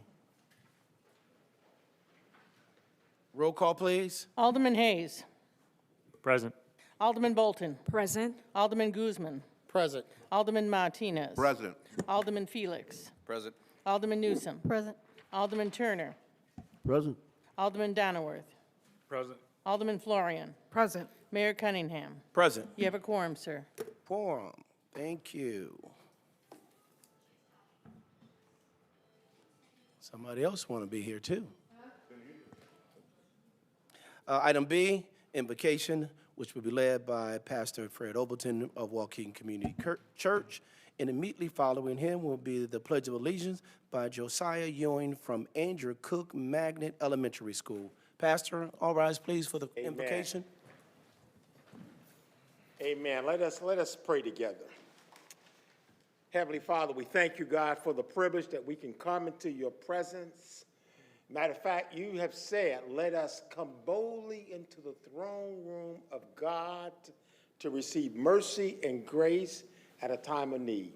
Father, as I look at our country today, we need your grace and we need your mercy. And so, Father, we pray, Lord, that you would watch over our city, over our leaders, over our neighborhoods, over our streets, our businesses, and over our first-time responders. And dear Lord, we want to pray a special prayer for our leadership, because leadership is a tough, difficult thing today, like never before. We pray for wisdom. And Father, we thank you that you give us a promise. You say if we lack wisdom, if any man, any woman lack wisdom, that he or she can ask you, God, and you promise to give it to us generously. And so we thank you, God. So we pray for wisdom for our mayor and for our aldermen and for our leaders, that you would guide them and that you would direct them, Lord. And then, Father, we just want to pray for safety and strength. It's just a real thing today, Lord. And so, Father, we pray that you would keep our streets safe, our homes secure, and our families strong.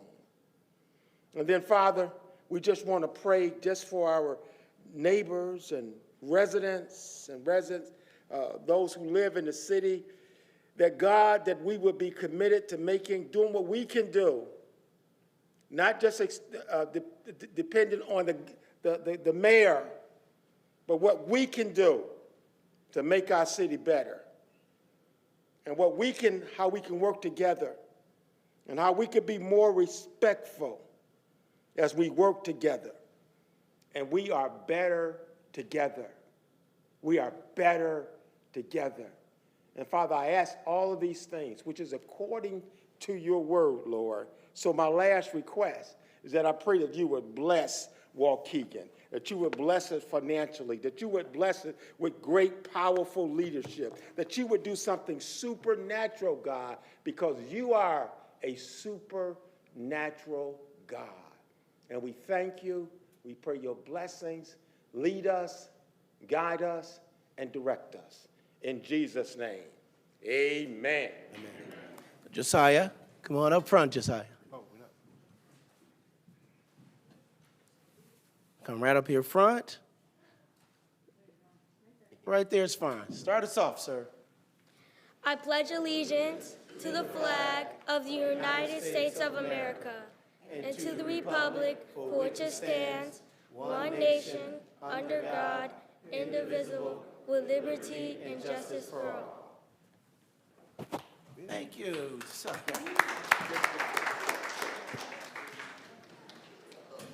Yeah, that's neat. He got a strong voice there too, didn't he? All right. As always, good evening, everybody. I want to take a moment to reflect on the passing of a dedicated former employee of the city of Waukegan. Ms. Sharon L. Barnes. Sharon served the city of Waukegan with distinction and pride as a former city collector. For anyone wishing to pay their respects, a memorial service will be held on Saturday, June 27th at 3 p.m. at Bradshaw and Range Funeral Home located on Duckdale Road. May Sharon and her family give blessings from myself, and I pray that I know that I can say from myself, clerk, treasurer, alderman, staff, and obviously she met rest in peace. 3 p.m. Sharon Barnes is her maiden name. Most people might know it's Sharon Barnes. All right. Well, with that being said, as we approach the official kickoff to summer, that brings festivals, events, celebrations, and so much more in our city, starting with tomorrow at 7:30 p.m., the first free concert hosted by the Waukegan Band at Steiner Pavilion at the Waukegan Municipal Beach. Moving into the weekend, this coming Saturday, June 20th, our downtown is going to be buzzing with activities and culture, starting with Juneteenth Lake County Parade and Festival. The parade steps off at 1 p.m. from Washington Street and Jackson Street, heading straight into downtown for a celebration of freedom, resilience, and Black culture filled with live music and food. The excitement continues that afternoon as our monthly art walk takes over the streets alongside the premiere of the Little Fort Environmental Film Festival, running through Sunday across 3 venues: the Waukegan Public Library, Three Brothers Theater, and the Waukegan History Museum at Carnegie. This film festival puts Waukegan on the map for an amazing environmental storytelling screen. The very next weekend, on Sunday, June 28th, we keep the momentum moving with a long-standing community, I'm gonna say Waukegan community tradition, the Waukegan Park District's American Independence Parade. Stepping off at a new time of 12 p.m., the parade will march north of Sheridan Road from Franklin Street to Jack Benny Drive. This year's theme is Waukegan Celebrates 250 Years of America, Alderman Guzman. And it features Bonnie Brook Golf Course as our Grand Marshal in honor of their historic 100th anniversary. And of course, on Saturday, July 4th, we will host the 4th of July Waukegan fireworks. I will invite all families to gather at the beautiful lakefront to witness our spectacular display of lighting up the Waukegan lakefront. I want to put something in there. So this year, we'll get this out a little bit more. Exiting from the beach is going to be a little bit different. And because we normally will exit through our normal routes leaving the beach, we open up the old OMC property and you move up the Pershing going north. The Pershing Road, I'm gonna call it the Waukegan Bridge, is it's under construction. So everyone leaving that area, we're gonna be moving toward Grand Avenue. So there's gonna be a little bit more congestion than it was before. But we, through the police department and through our communications, everybody, we'll try to get those out and maybe some maps. So the best thing for you to do is get down early, and if you go to parades or outdoor events, you might want to leave early if you don't want to get caught up. All right? From parades to festivals, the next few weeks are beautiful, the beautiful testimony to the diverse and vibrant spirits of Waukegan, and we're just getting started. That brings us directly to the next section of the agenda tonight, which is proclamations. We just have one very special proclamation this evening, officially recognizing Juneteenth, National Independence Day, right here in the city of Waukegan. But I want to make sure, no buts. And I can tell you, we had a little short 2-minute presentation for you, but we have some technical difficulties. But we will be releasing it on our YouTube and through our other social media platforms. So that goes to Ms. Janet. I want to invite everyone to the chamber to turn. Absolutely. Okay, Ms. Janet. Mayor Cunningham, go ahead and walk on down to the front so you can welcome Dr. Sylvia England and representatives from the Juneteenth Lake County and the African American Museum at the England Manor to join you to accept the proclamation recognizing Juneteenth National Independence Day in Waukegan.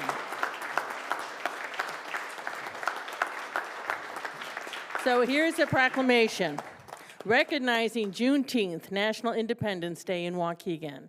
Whereas on January 1st, 1863, President Abraham Lincoln issued the Emancipation Proclamation, declaring that all enslaved people within the rebellious states shall be thenceforward and forever free, and paving the way for the passing of the 13th Amendment, which formally abolished slavery in the United States of America.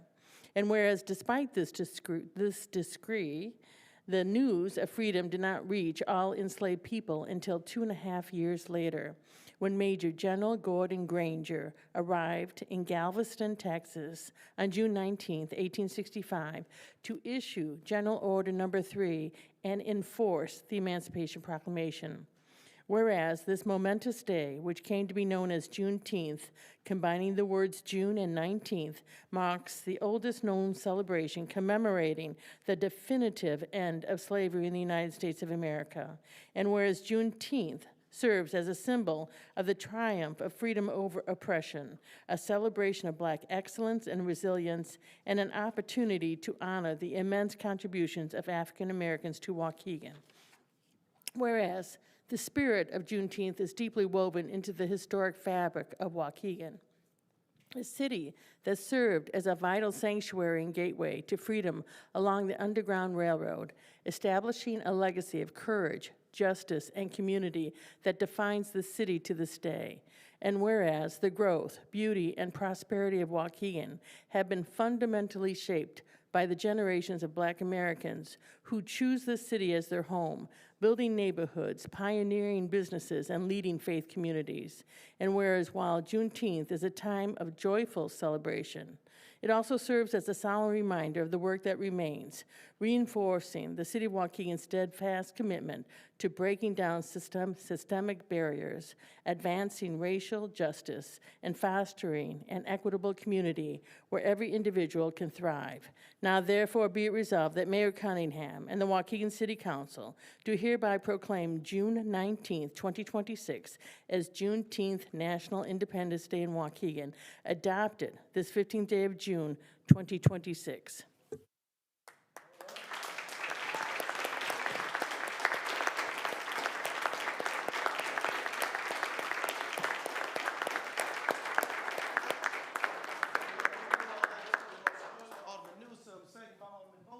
Any questions to the motion? All those in favor? Aye. We don't need a voice vote, it's a proclamation, that's why I did it that way, everybody. All right, so the ayes have it, motion passed and carried. Congratulations. I know you have the mic already, so go ahead and do your speaking. Okay, so on behalf of the African American Museum at the England Manor and the Juneteenth Lake County Committee, we would like to sincerely thank our mayor, Sam Cunningham, City Council, and the City of Waukegan for this Juneteenth proclamation. As we accept the proclamation, we honor the generations who endured slavery, fought for freedom, and continued the struggle for equality and justice. We also recognize those in our own community whose stories, sacrifices, and achievements have helped shape our city and our nation. At the African American Museum at the England Manor, we are committed to preserving these stories so that future generations understand both the hardships and the triumphs of those who came before us and them. Today, let us celebrate freedom embrace education, and continue working together to build a community, or should I say, rebuild a community where opportunity, dignity, and justice are available to all. So I invite you again to come share with us on June 19th at the museum, 11 to 4, where we honor our elders and we award our elders with Let Me Tell My Story awards. We will have our youth there. They're going to be singing and dancing, so please come. We will have quite a celebration on the 19th, and then on the 20th, everybody knows we're going to have a good time. And we're going to start the day by having one Juneteenth journey in the morning at 10 o'clock. We want to go over and see the AME Church. And then in the afternoon, and we're going to be talking about Scott Joplin and what was happening during that time period. We'll talk about the Harlem Renaissance, and we're going to talk about Motown. So please, please come to our parade, to our celebration. And I just want to thank everybody on the committee. I want to thank the city of Waukegan for all that you've done and all that you do. So with that, I'll pass it back to the mayor. That's what happens when you come behind another speaker. No. Listen, thank you very much for you, Ms. England, and certainly to your whole entire team for making sure that history, told the right way, is never forgotten, more specifically in the city of Waukegan. Thank you very much.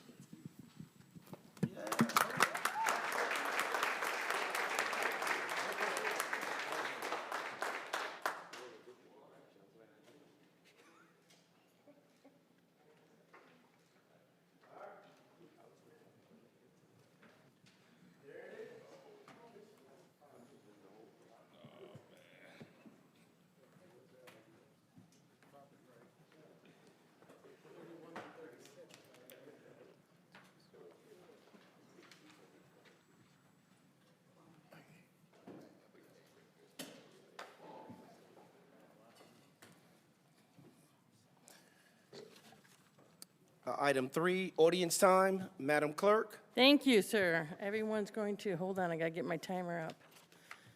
It went down. So we have a number of speakers who would like to say a few words. You get 3 minutes. We're going to, hold on.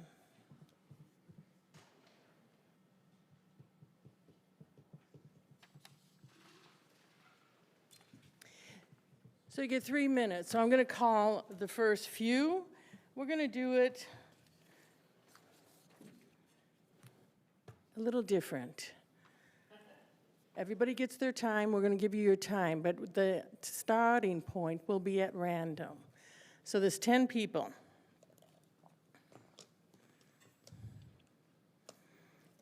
So I'm going to roll the dice and see what number we start at. Okay? I got the lawyer next to me to keep me legal. What number, sir? 8. Number 8.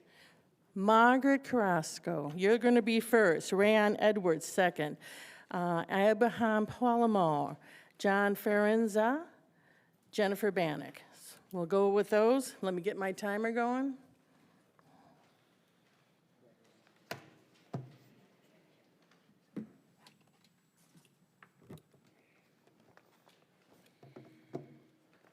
Go right ahead, I'm waiting. Okay, I was waiting for you. Okay, yes, good evening. I have a picture here. Apparently, a lot of Waukegan residents and Beach Park residents are not aware. It's about like on Green Bay Road and I believe York House. There is land there. It's been for many years from the Forest Preserve. And so I have a question for Waukegan residents. Do you agree that the team, that they tear down, cut down, whatever, 600 trees that are about approximately 80 to 100 years old, just for millionaire executives from corporations in the area, and we as taxpayers, our money's going to be spent in order to do this, okay? Their headquarters, many of them, are not located in the Waukegan area, and only to fly larger jets at Waukegan Airport. That's my understanding. How many people want to be awakened by the sound of large jets in the middle of the night or in the morning? How many persons want to go outside and smell? And if you haven't ever, it's nasty, that jet's oil, whatever. So it's my understanding that, and I stand corrected, I did not realize there was 2 Waukegan aldermen that are in support of this, okay? I have a strong problem of tearing down 800 trees in the city of Waukegan. You know, here you hear about giving out free trees and replanting trees. When on the other hand, we're tearing down 800 trees. And just to let you know, they already started. A lot of the bushes there, they already cleaned them out. And it's not even finalized, the deal, okay? So based on persons who were present at the meeting, they stated the only 2 Waukegan aldermen who supported this was Alderman, 8th Ward Alderman Lynn Florian and Alderman Keith Turner. Okay, based on persons who were at the meeting, based on their statements, they said, okay? I believe that one of the qualifications justifying this was safety. However, I have not found or seen any legal documents that are evidence or written complaints filed designating that Waukegan Airport is a safety concern. Therefore, I am filing a complaint with the FAA, Federal Aviation Administration, Justice Department, EPA, because to me, Thank you, Ms. Carrasco. Mr. Rayon Edwards, please. in their neighborhood. Thank you. Mr. Rayon Edwards. Good evening, council and community. Oh, it's so much I be wanting to say when I get up here. But I'm gonna be real frank tonight. The last meeting, we have this list up here, and clerk, I'm real disappointed in you. Because I know what y'all doing. I know what you do. You have to remember that it was Ray Ray that used to sit in your office, and I watched these same games played with Ann under her administration. The thing that hurt me the most is I showed up for you every day when nobody else showed up. Every single day. I didn't waver, I didn't falter. Now tonight we got it on the agenda again to reimburse her back for the attorney fees. But why didn't that go through the committee? An alderman asked for it to go through the committee, so it's like when you guys ask for something, it's just blown right on off. All the time. What's happening? Mayor, I ain't gonna have no pissing contest with you. I'm not at all. But everything you and Ms. Carrasco are doing about me, I want you to remember I was that same person that advocated for you, that campaigned for you. So if I was horrible then, horrible now, I wasn't horrible then, huh? Because it was a benefit for you, getting you back in that seat because you wouldn't have made it without me. Who was gonna twist them arms from the south side of Waukegan to get them there? Because they don't trust you. But you went to that gay parade that they had in Waukegan, and you told some of them residents down there that it was me putting up the MAGA stickers. That's so disgusting. I'm even tell this council how you call other elected officials and tried to get them to sign on to call me a threat of this community, and they told him no. When they asked him why, he said, because he keep calling out me and moms. This is the game that he played.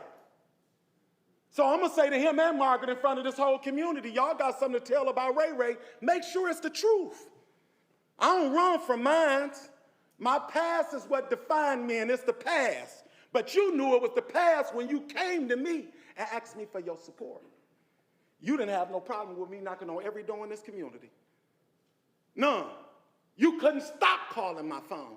In fact, at the next council meeting, I'm going to go get a printout of my T-Mobile account so I can show this council how many times you called me. Everybody know you're a crook. Everybody know you getting money up under the table. It's evident. You walking around here giving them $400 gift cards to your friends on McKinley. You campaigning, sir. That's what you're doing. But you got to know this is it for you. ain't no more. So you counsel, before y'all pay anybody anything tonight, I advise y'all to go sit with that state's attorney office individually, and all of y'all need to talk and look at the paperwork before you approve anything, especially taxpayers' money. Thank you, sir. Abraham Palama. Thank you, Madam Clerk. Good evening, Mayor, City Council, and residents. First and foremost, I recognize Josiah Ewing from Andrew Cook Magnet Elementary School for doing an excellent job leading the Pledge of Allegiance. It's great to see a student from my former elementary school represented so well. I would like to address the following. At the last City Council meeting, an audience member argued that when undocumented people apply for their license, they are being registered to vote. That is not true, and as a public service supervisor for the Illinois Secretary of State, I can assure you that is utterly false. We have procedure at our office that prevents us from doing such thing.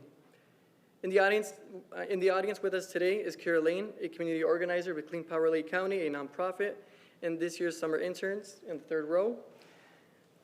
I was approached by Kira to talk about public speaking at opportunities like these to the interns. Clean Power Lake County's mission is to, quote, advance environmental justice through coalition building, advocacy, and education to ensure that everyone has a meaningful voice in decisions that impact health, land, water, air, and future. This is an opportunity for young leaders to learn about environmental justice directly, impacting the Waukegan community. I urge everyone to learn about this organization and its impact to the community. It's great to see young advocates like myself care about their community. Like I've always stressed before, you do not need to be political to cause change. You just have to be passionate about something in your community. Thank you.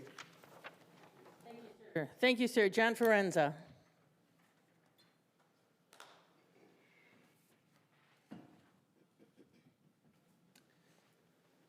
Hello again. They reminded me as I was leaving that I could have a second chance at this at 7, so I'll take the extra couple minutes just to drive the point home on the building department in Waukegan. I teach at the Chicago Roofing School, which is not just licensing, but also continuing education, so hundreds of contractors a year that I deal with, and it's an open secret that it's essentially a joke here in the city of Waukegan when it comes to your regulations on the building codes. The only thing that's not a joke is the amount of money that the residents need to pay to get the roof or siding replaced. It is about the most expensive in any city or jurisdiction in the entire Chicagoland area. These taxpayers are paying $500 or more of their hard-earned money to get their roofs replaced from the city. That's above and beyond their 8% mortgages and their 5% gas and $300 Comcast bills and everything else that's so expensive today. The cost of building materials and labor doubling and tripling since COVID. They're paying the city $500 every single time they get their roof done. And for what? They feel good about it if they can get the money, thinking that, well, at least we have someone from the city where our money's going to make sure that these contractors are being honest. That's the exact opposite of what's happening, because no rules are enforced whatsoever. It's take the money, and I don't know what they do all day, but it's certainly not enforce the code, which is their sole job. To give you an example of just one project that I was on where I listed the violations that Stephen Lensley approved, here's the list of the violations on the job he approved.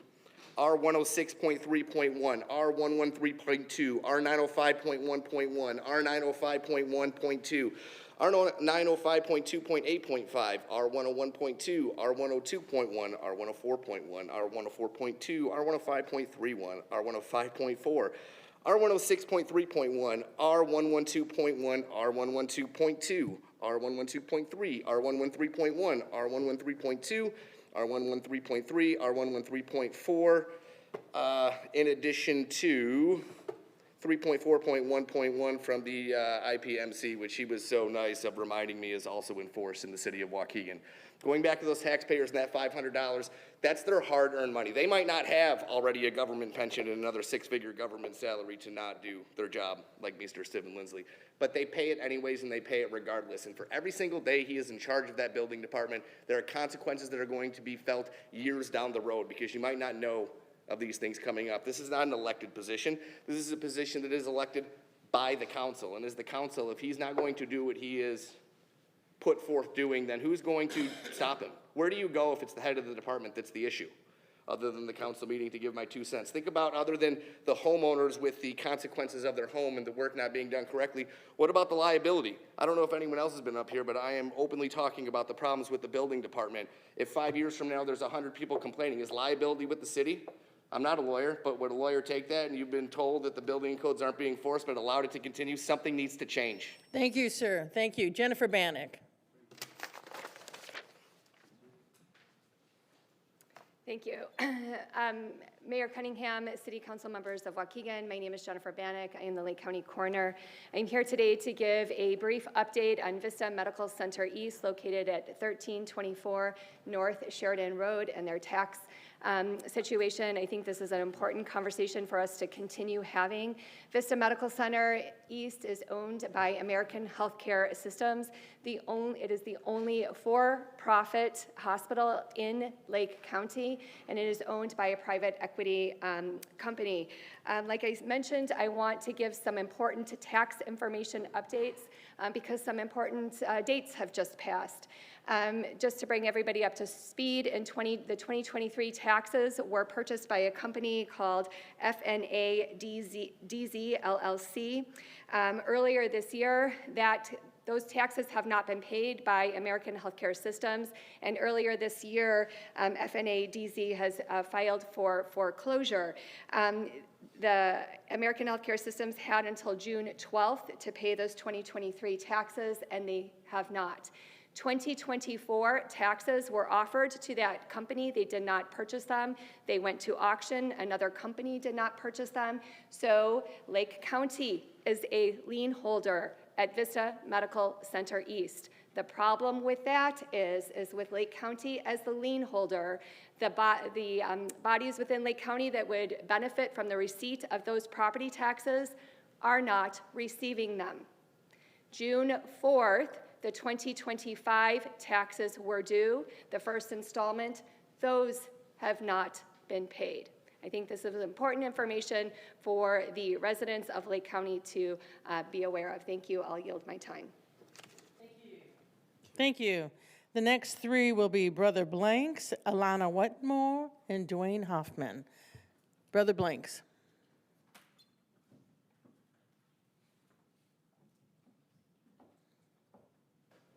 Brother Blanks, founder and chief president, Black Abolition Movement for the Mind. I almost lost sight of the very reason I really got involved regarding the towing contract. And the primary reason I got involved was the humanity side of it. It wasn't so much the financial side of it, but the enforcement or the unfair enforcement of, as I mentioned before. Which brings me back to the other component and the other half of why we need to address this, the part where the enforcement, and that brings me back to a conversation I had with this city about last fall, the Waukegan Civilian Office of Police Accountability. Now, I know many of you as elected officials, you don't even want to talk that language because you got the police unions, and every time you get ready to run, you gotta think about the police unions and their endorsement or not, and how it's going to affect your political campaign in many cases. And but on the other side of that, you think about how much having a civilian office of police accountability is going to charge the city. I say, look at how many potential lives it might save. Because your biggest expenses that came from the $500 impoundment was the lawsuits based on the racial discrimination under the enforcement, those allegations, as well as the unfair enforcement. So I'm saying right now, you really need to consider that Waukegan Civilian Office of Police Accountability as the other component when you're dealing with the $500 impoundment. I mean, I should say the city towing, because that was one of the primary issues that you guys was getting in trouble under and how we ended up filing the lawsuit. I'm just saying. I hear you want to put it in somebody saying, at this particular point, whoever gets the contract, it's going to happen. But what I'm concerned about is after the contract is given, we don't want police officers, whoever or whatever corruption come into play, of it being unfairly enforced and people being targeted because of the money that may come behind it. So consider that. And also right now, as we look at Juneteenth and everybody, as the clerk said, in going forward, what work must still be done. And so on Thursday, I invite anybody out. We're going to be having a protest. Peace be upon Mary Alice Love, who lost her life to the Mundelein police. Thursday, June 18th at 5 p.m.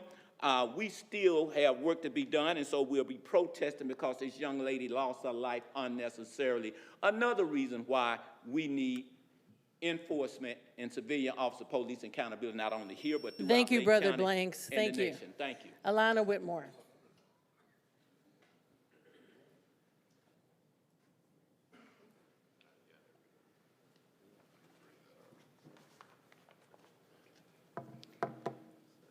Hi, good evening, Mayor and members of the City Council. My name is Alana Whitmore, and I, along with my husband, we own Whitmore's.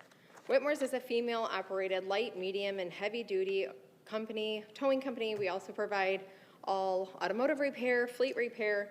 We really can relocate or repair anything from lawnmowers to big rigs. During the day, Whitmore's is staffed by a talented and diverse crew that reflects the community that we serve. Our team includes women, white employees, Hispanic employees, even a Hispanic apprentice that is working there through the CLC Workforce Program, almost all of which are Waukegan residents. Whitmore serves Waukegan for over 50 years. We have probably been a partner with this community since 1977. Over the past several months, a lot has been directed toward our company, and I chose not to respond. I believe that facts would eventually speak louder than rumors, but at the last City Council meeting, I heard some serious allegations from a spokesperson from the Hispanic tow companies directed at the city, the police department, other businesses, including us. Those allegations were unexpected, hurtful, and damaging to the reputations that we've built over the last several decades. They deserve factual responses. First, his testimony suggested that Whitmore's benefited from favoritism while others were unfairly excluded. The facts show otherwise. Most recently, from 2021 to 2023, Whitmore's was removed from the city towing for political retribution from the Taylor administration. During that time, we continued operating, employing local residents, serving private customers, and supporting this community. This wasn't easy considering COVID was going on. Administrations change, politics change, but Whitmore's has never been removed for misconduct because misconduct has never occurred. Second, I want to address the statement that Angels Towing directly served the city of Waukegan for 4 years. This is highly inaccurate. Angels operated as a subcontractor through Lake County Towing during the period in which Whitmore's and JR's were removed from the rotation because they couldn't handle the whole city by themselves. Angels used Lake County's towing dispatch, tow yard business office. Lake County only dispatched them on select calls and paid a small percentage in fees, and the rest were collected by Lake County Towing. That distinction matters because the public deserves to have an accurate understanding on how this was structured. Additionally, it was stated that the current administration brought Whitmore's and JR's back. This, too, is not accurate. It was Ann Taylor who restored Whitmore's and JR's at the end of her term. At that same time, Angels could have been awarded in a district, but they were not. So by Mr. Garcia's own words, I suppose that means that Ann Taylor and Lake County Towing treated him like garbage, not this administration. Finally, the allegation that I take most personally was the claim that Whitmore's is one of 2 non-minority companies fired for racial insults. This statement is not true as well. Whitmore's has never been removed from service. Thank you, Ms. Alana. Thank you. Dwayne Hoffman.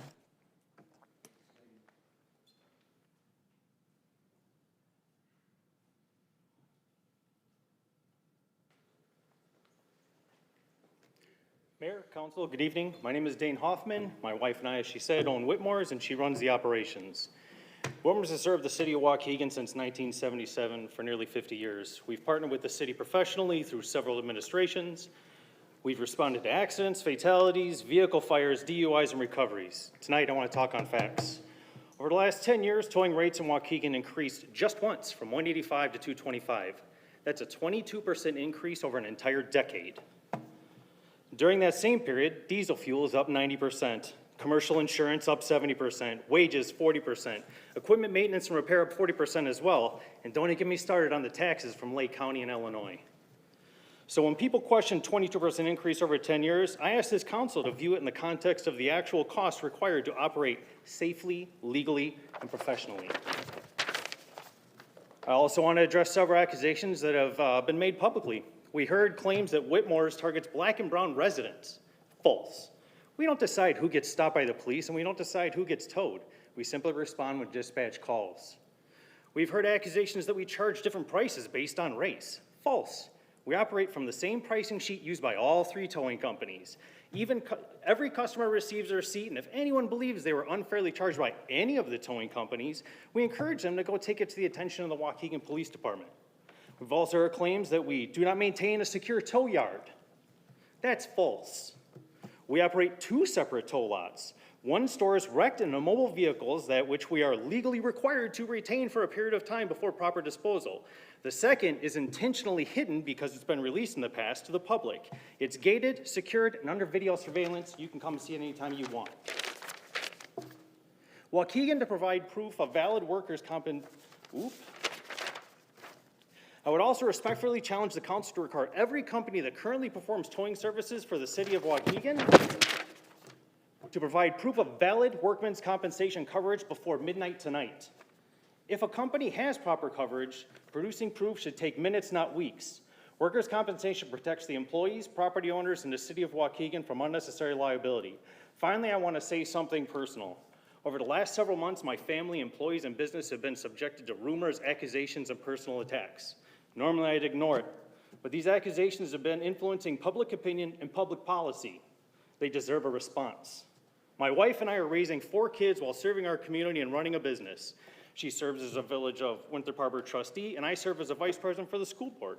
I'm also an Eagle Scout and a Navy veteran. Sorry.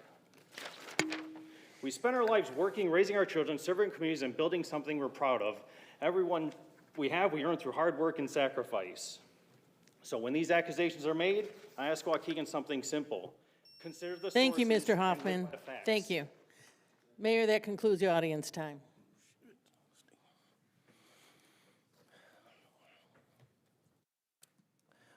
Item 4, consent agenda. It's under the consent agenda are considered routine and non-controversial and will be approved by one motion. If one board member wishes to have a separate vote on any item, it will be pulled from the consent agenda and voted on. 4A, approve the regular meeting. Mayor? I'm sorry. I'm sorry, can I pull item E? Who is it? Item E? Okay. Motion to approve regular meeting minutes from Monday, June 1, 2026. Item 4B, motion to approve closed executive session meeting minutes from the regular city council meeting Monday, June 1, 2026. 4C, motion to approve and ratify regular payroll dated June 12, 2026 in a total amount of $2,169,222.24. 4D, motion to approve, ratify miscellaneous payroll dated June 12, 2026 in amount of $215,884.98. 4F, motion to approve a design build proposal for Phase 1 temporary generator installation to help the water utility expedite an operation of Gulfmore Pumping Station for an amount not to exceed $72,900. As Chairman of Finance, motion by Alderman Newsom, Vice Chairman of Finance, Alderman Florian, second. Any other questions to the motion? Roll call, please. Alderman Hayes. Aye. Bolton. Aye. Guzman. Aye. Martinez. Aye. Felix. Aye. Newsom. Aye. Turner. Aye. Donnerworth. Aye. Florian.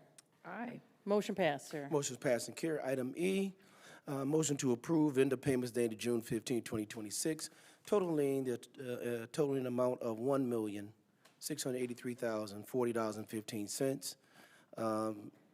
Let's get a motion by Finance Chairman Newsom, second by Finance Member Bolton. And there's a question to the motion, Alderman Florian. Thank you, Mayor. Under the manual checklist, check number, where's the check number? Oh, 516816 was written out to the Internal Revenue Service for $52,949.79. I go over the bill run every single time, pretty much. And I've never seen one written to the IRS, so I asked about it. I ask about a lot of them, but I see Finance Chairman or Finance Director Juan making his way up to the podium already. So I asked about this, and I said, what is this payment for? Because it says, pay the IRS Form 8036-T/late fee. I'm like, whoa, a late fee of $52,000? That's a lot. So I asked what the payment was for, what was late, and how much was the penalty. And the response was, this payment is for the arbitrage yield reduction for not spending the 2020 bond funds within 3 years. The payment is $51,000 and change plus $1,900 classified on the form under late payment section as interest on underpayment. So the total is this $52,949.79. I apologize, you sent this to me at some point today, I don't know when. I didn't get to ask a follow-up question.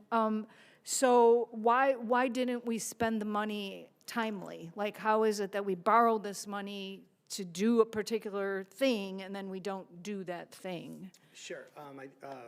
Just to reiterate what I think we discussed in the Finance and Purchasing Committee, the funds were not spent mostly due to COVID and some supply chain issues and just the COVID protocol. So it did take us an extra 2 years to get through about $4 million that was remaining, and that's where that payment comes from. So the penalty is, the extra money we paid is just the $1,900? We would have had to pay the 15 whatever, or the 50 whatever That anyway? would have been regardless, correct. Okay. All right. Well, thank you for the clarification on that. And then one other thing, Mayor, under the check run, where am I going to find this check? I don't think I highlighted it. I apologize. I won't pull it out, but I just want to point out that the last two meetings, we've spent over $800 on food for the council. I brought this up before.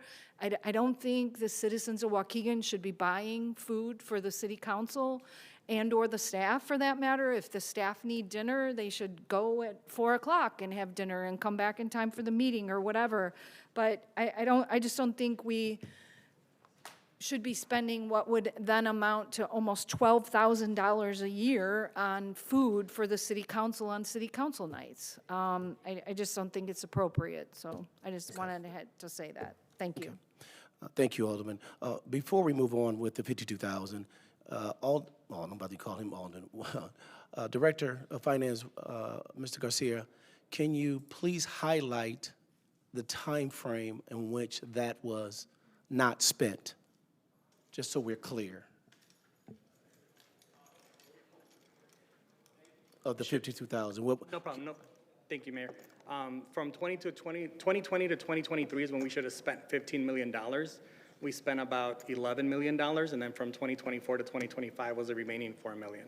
Okay, just, so was that, I know we got it through in that time, and COVID was kind of messed up all the materials. All right, thank you. Any other questions?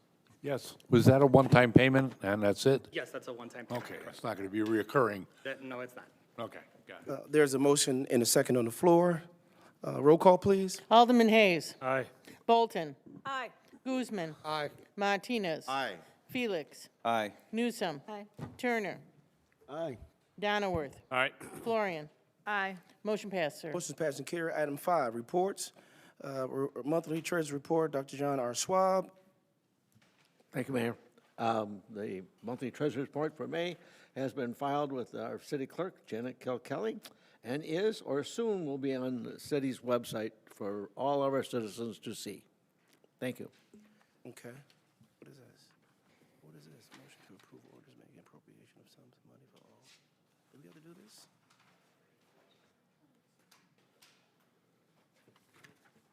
Oh, old business. I turned it, yes, old business. Under old business,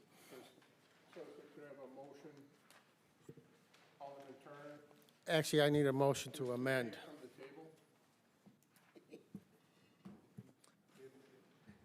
Motion. motion by Alderman Turner, second by Alderman. Yes, sir. Thank you. What we're doing is taking them from the table, because we tabled them last time.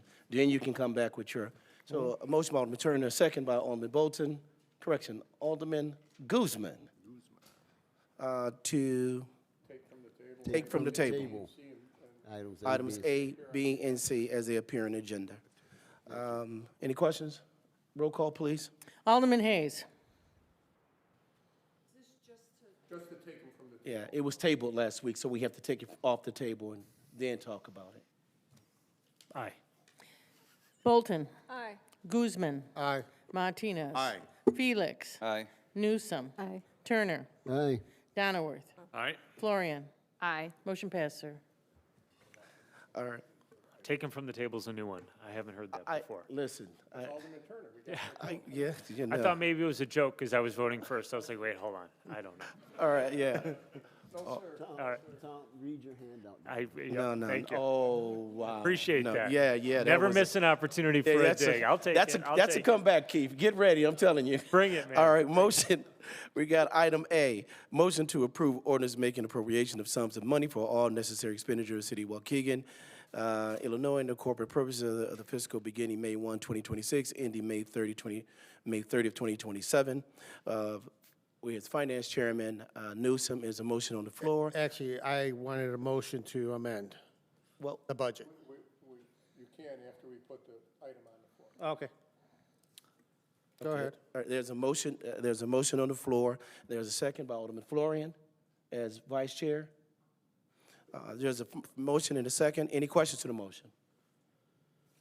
Alderman Guzman has a question. I just need to put a motion to amend the budget. Second. What is the amendment? Okay, so I have actually 3 amendments.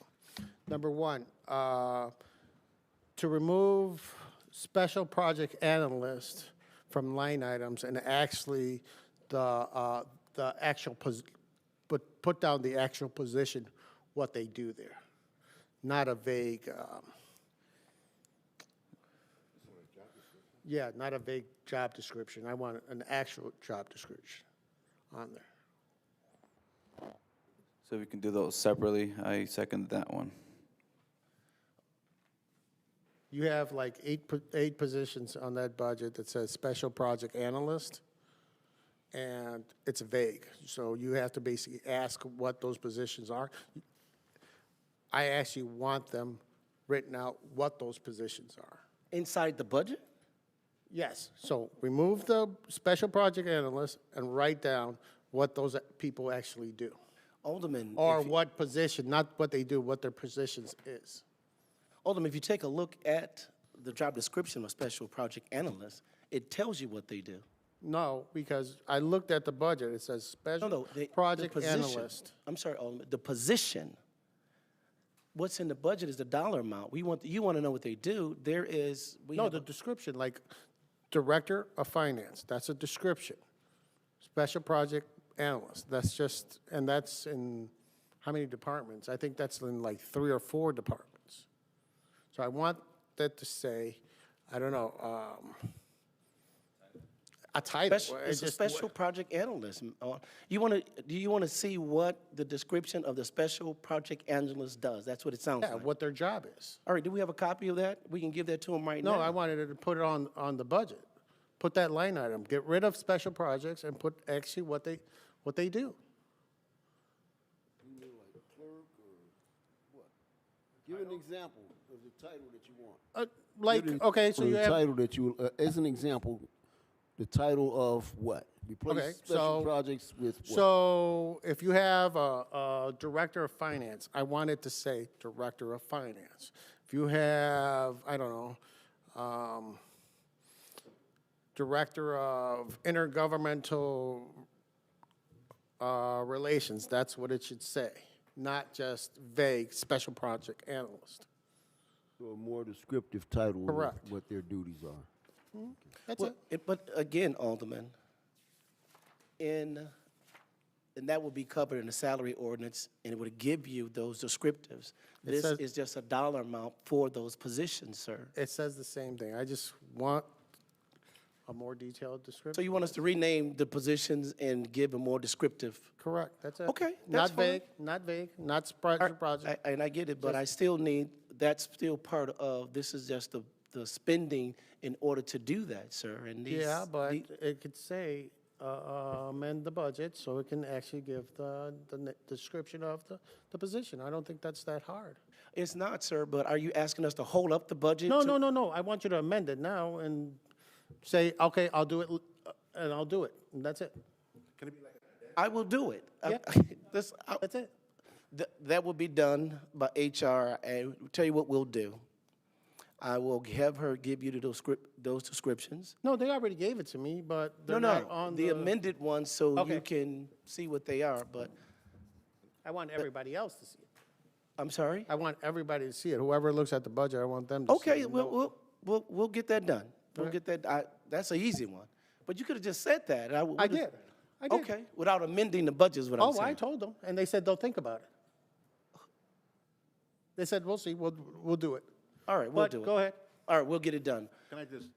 Alderman Martinez. Yeah, okay, so we keep going back and forth with this. You know, let's just go ahead and vote on it. This is ridiculous how we're going back and forth. Now we want to hold it. You know, your information can be given to you, but just the notion of this even entertaining the thought of let's put this on let's put the whole thing. No, let's get this thing out of the way. Let's vote on it and move forward. I never said we're going to hold it over. I just said, But I think it's time for us just to move. amend it. I think we need to move Can we forward. do a roll call on that one, on that simple one? I'm That's sorry? That simple one? Hold on a second.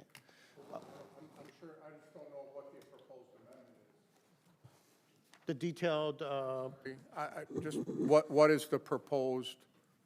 to have a detailed description of the job description, that's it. All right, and Instead of a vague one. and my response to you is, yes, I can do Yes. that. Okay. That's it. no problem with that. That's it. I'll get that done. Perfect. So there's no amendment needs to have. You need a descriptive, and what I will do is get that descriptive to you so you can then see it, so it meets before the document is put out there to be there. But to answer your question, yes, it can be done. Okay, good All deal. right. So can we vote on it then, please? Yeah. And then, Thank you. and then one more thing. Well, yeah, but so we have an amendment on the floor. You're withdrawing No. the motion. Are you, okay? Yes. So you're going to take care of that? Yes, sir. I'll withdraw that one. Is that okay, whoever seconds? Yes. That's right. And then, Is okay with the council? Yes. then the second one is to separate, Well, let's have questions then, rather than motions. So what's the question? Question. I want to well, it's already separated, so go ahead. Okay. So that's, number 2 is out. Yes. You had Go another ahead. one. Okay, we're good. No, that's the Alderman next one. Florian. Thank you, Mayor. There's many things I like about this budget. It's balanced. That's one great thing. I love a balanced budget. A budget is just a forecast. We've had this conversation up here many times with residents. It's just predicting the future, basically, of what we think we'll take in, what we plan to spend. We really don't know what the future holds, especially, I would argue, with this current federal administration. Are we in a war? Are we not in a war? Is it ending? Is it not ending? Blah, blah, blah, whatever. I am concerned how the hospital situation is going to affect our city. I'm very concerned. I've talked about this numerous times. The coroner was here tonight and brought up the fact that the taxes were not paid on Friday, which was kind of like the deadline for the company that purchased their 2023 taxes, I believe it is. They didn't pay 24. They were supposed to pay last week this year's taxes. They haven't paid those.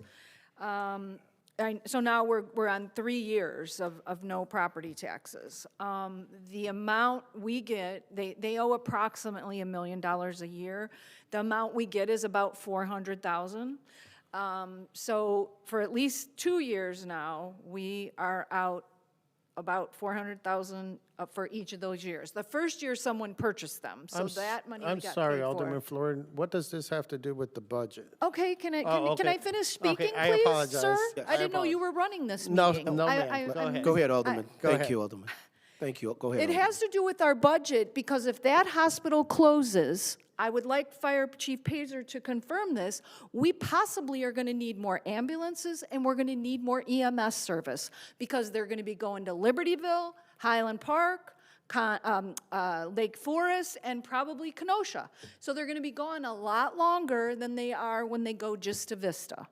So was there anything in this, did you see? Sounds like you read it pretty well. Did you see anything in the budget anticipating increases in fire EMS? No. Okay, that's what it has to do with the budget. Thank you very much. Thank you.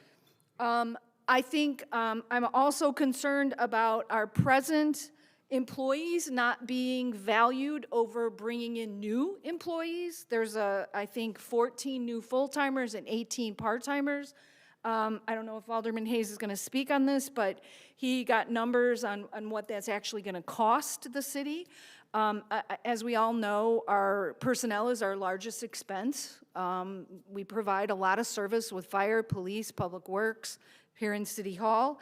I think in this day and age, we are poised to take advantage of technology that we may not be doing. I think I've heard our payroll system is outdated.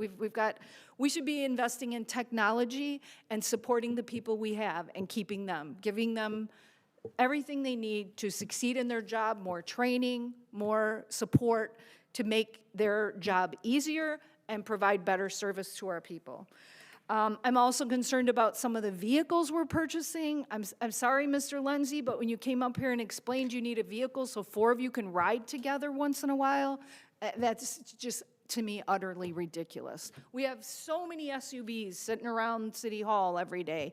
We really don't need to buy 2 of them just in case everybody needs to go to a building site at the same time. Another thing I did not see in the budget was any kind of mention about pending wrongful convictions.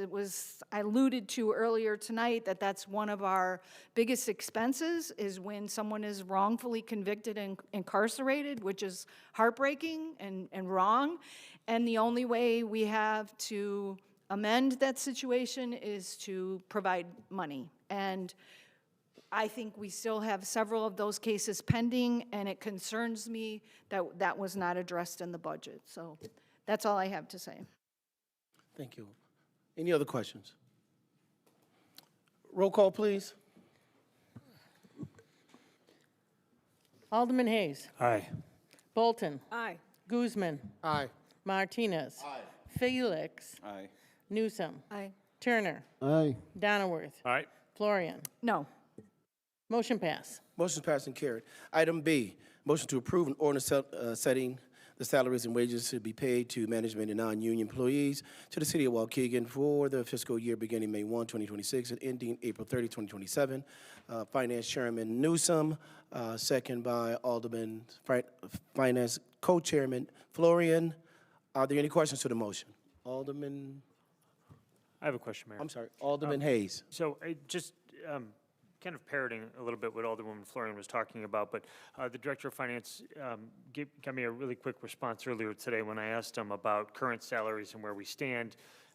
It's about $65 million is what we pay, and the request is for another $1.4 million in salaries. That doesn't include benefits, which is about another $1 million. So roughly speaking, it's about another $2.5 million that would be forecasting we would use to hire more people. And I take issue with that. Most, if not all of those hires do not come before City Council. So I have concerns about the fact that we are allocating all of that money for hiring personnel. It's not fully reflected in the budget or the salary ordinance, I guess, but that is a concern of mine. I want to raise it publicly, just like the budget. It needs to move forward because we have projects and the city needs to operate, and we have to do what people, pay us to do and why they pay their taxes. We have roads to fix, bridges to fix, everything like that. But I have concerns about the amount of hiring that is going on. And while I don't necessarily agree that we need a detailed description of what a project analyst does in the budget, I think we have a lot of project analysts, and carving out space for 8 more when we're not really sure what they do is just a little bit concerning. So I just want to make that known before we vote on the salary ordinance. Thank you. Roll call, please. Alderman Hayes. Aye. Bolton. Aye. Guzman. No. Martinez. Aye. Felix. Aye. Newsom. Aye. Turner. Aye. Donnerworth. Aye. Florian. No. Motion pass. Motion's passed and carries. Item C, resolution authorizing approval and reimbursement of attorney fees incurred by city clerk in amount not to exceed $108,080.67. And I'm gonna go with Finance Chairman. Okay, I want to put a motion to hold this, to send it to committee. It needs to follow the process.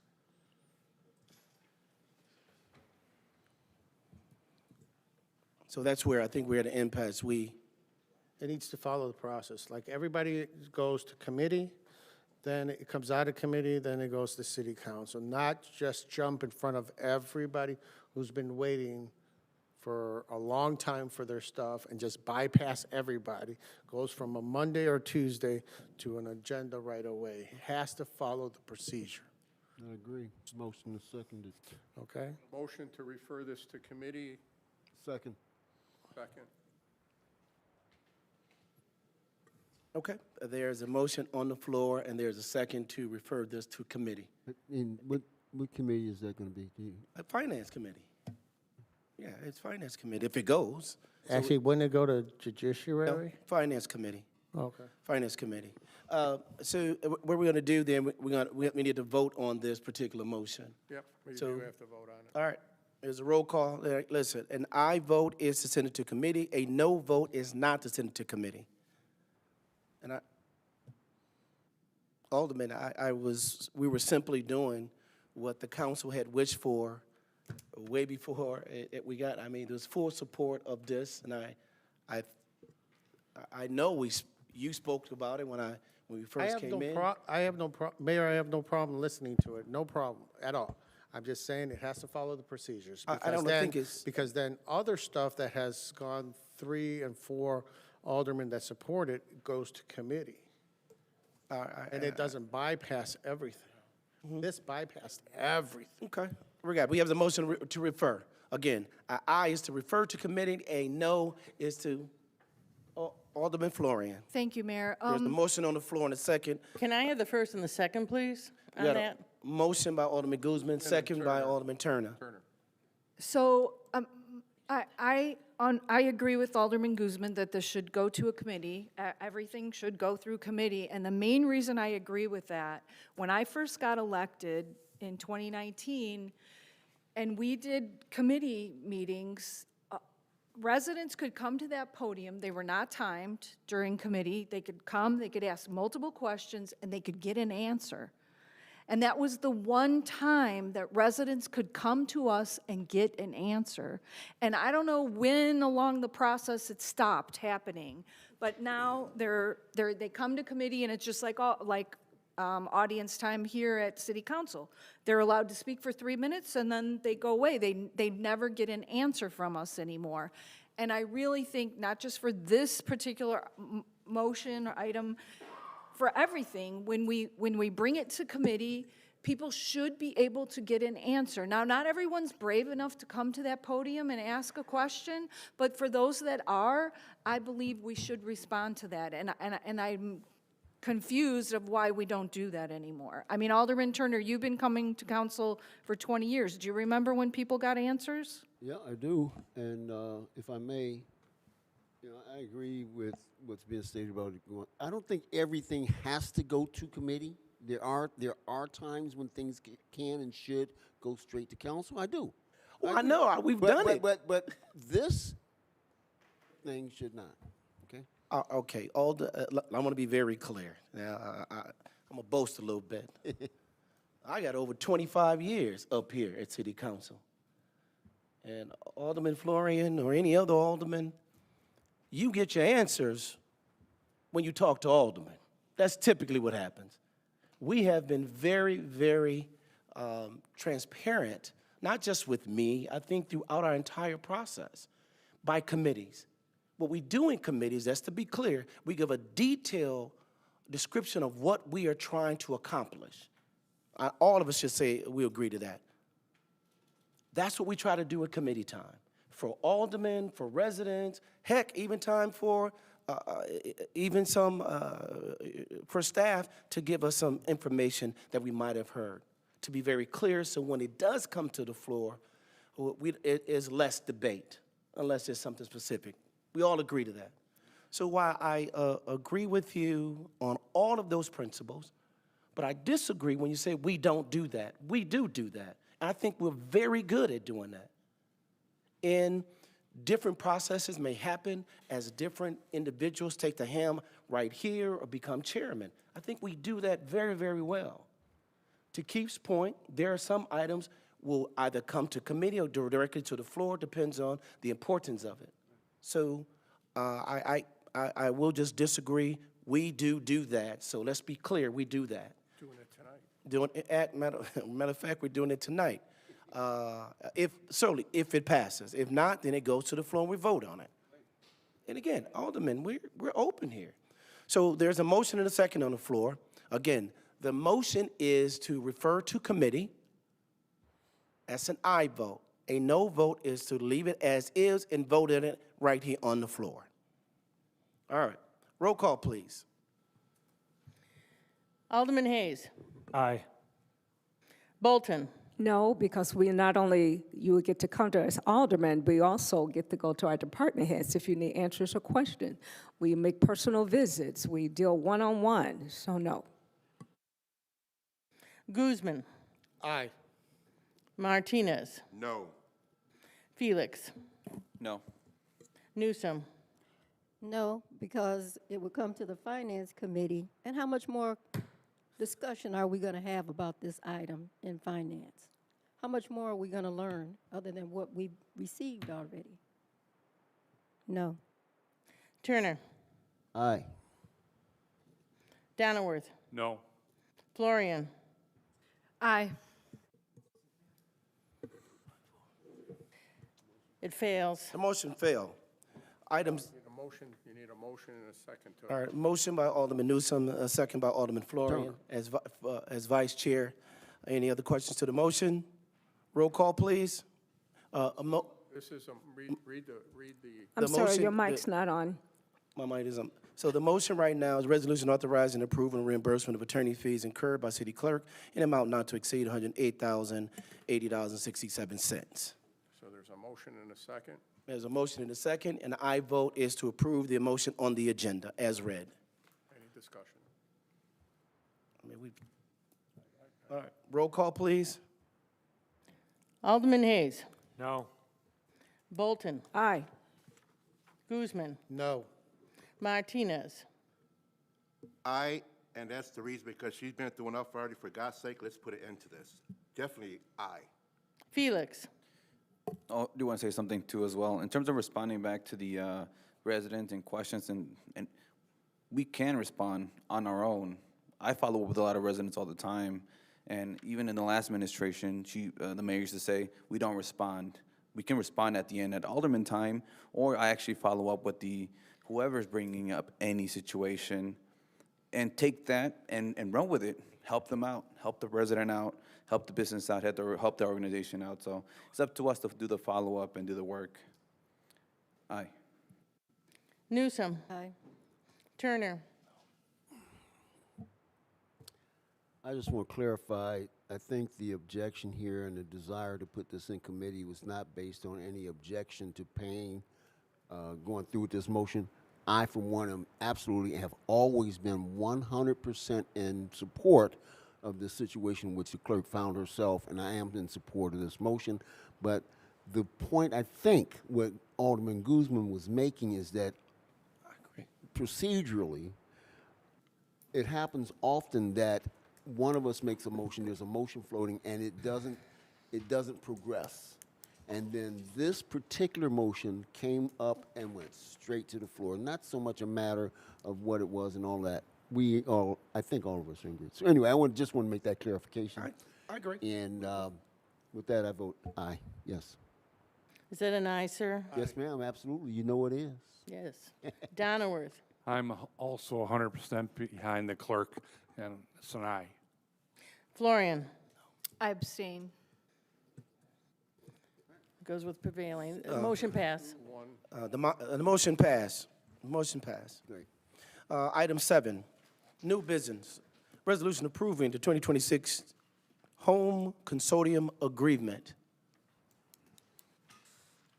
Hold on a second. I'm looking for the committee that is in. No, it would have, CDBG, that's what I was looking for. You, right? No, not environmental. Community development. Community development. So community development, motion by Alderman Felix, second by Alderman Bolton. And what I'm doing is the committee chair. It's the 2026 Home Consortium Agreement. Any questions? Roll call, please.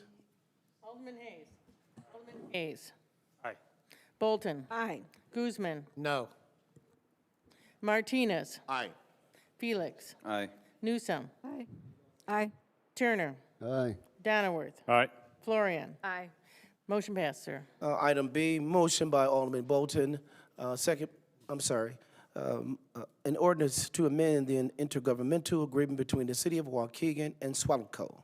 Motion. Motion by Alderman Turner and second by Alderman Bolton. Any questions to the motion? Roll call, please. Alderman Hayes. Aye. Bolton. Aye. Guzman. Aye. Martinez. Aye. Felix. Aye. Newsom. Aye. Turner. Aye. Donnerworth. Aye. Florian. Aye. Motion passed, sir. Item B, motion passed. Item 7C, vacate. I want to put a motion to amend. On 7C. Okay, well, let's get a motion on the floor. Okay. Okay. Item C, vacation of Garrett Avenue right-of-way adjacent to west property lines 330 Wall Street. 3030 Wall Street. Wall Avenue, correction. So there's a motion by Alderman Hayes, Judiciary Chairman, second by Alderman Turner. There's a first and a second on the floor. Any questions to the motion? You have a question? Before he asks, I have a question. I see the applicant is here. It was brought to my attention that this gentleman has chickens on his property, and I told him in the committee meeting that they were not allowed, and it's my understanding they're still there. Have you removed them yet? Not yet. Okay, I would like to hold this over until he's in compliance with the law before we give him this property. Or not give him, sell him. Is that a motion to postpone? Yes, sir. I would like to postpone this until the chickens are confirmed removed. So the neighbors I don't. second that motion. Thank you, Alderman Turner. So there was a first and a second for the original item C, and then there's then there's a first and second by Alderman Florian and Alderman Turner to postpone until we have confirmed that the applicant is in compliance with our animal control policies. Thank you for stating that much more eloquently than I was able to do. Yes. Now we need to. We need a roll call on that motion. Any other questions? No questions. All right, no questions. Roll call. Yes, non-debatable. Alderman Hayes. On the postponement? What we voting Yes. Aye. And I apologize. Bolton. Thank you. This is for the postponement, Alderman. Postponing this. Aye. Guzman. Aye. Martinez. Aye. Felix. Aye. Newsom. Aye. Turner. Aye.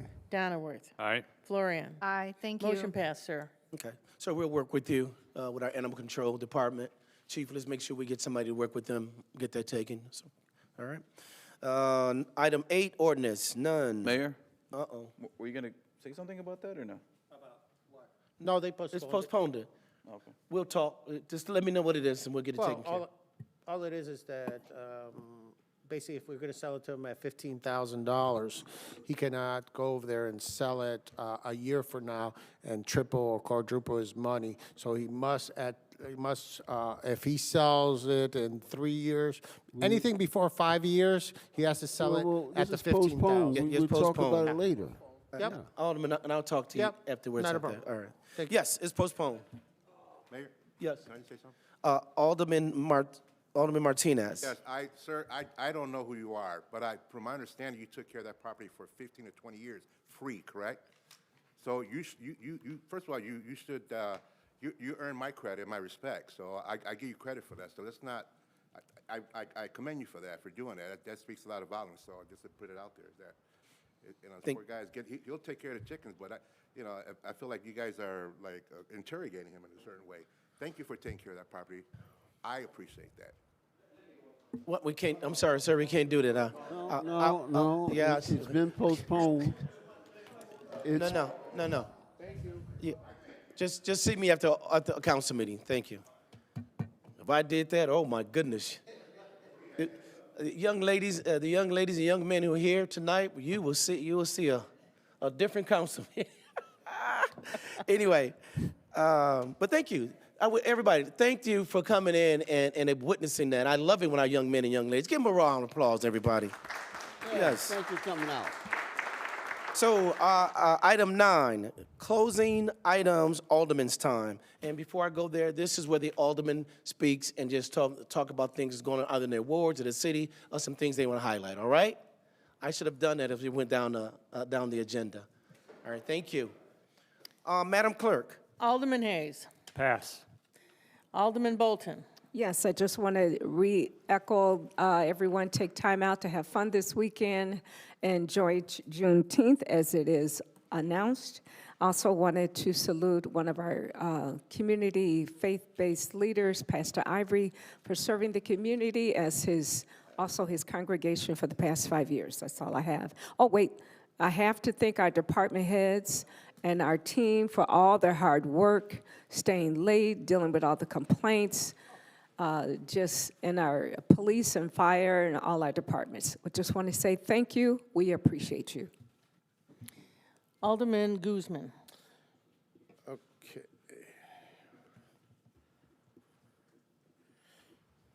All right. Good evening, all. Second Ward. Okay, I want to start off with the hospital because somebody came up here and said that it hasn't been taking care of the taxes, and I still, to this day, I still believe Lake County Health Department should take it over and go on from there. I've said it multiple times. I don't know if they're considering it or not, but I think that would be the best bet to go from there. Okay, I voted no on the salary ordinances for a couple of reasons. Number one, I understand that it said that it was 4%. It was actually not 4% on the budget. Some salaries were even higher. Some salaries even went over budget. They were budgeted for a certain dollar amount, and they went over that, which I don't know how that's possible, but it did.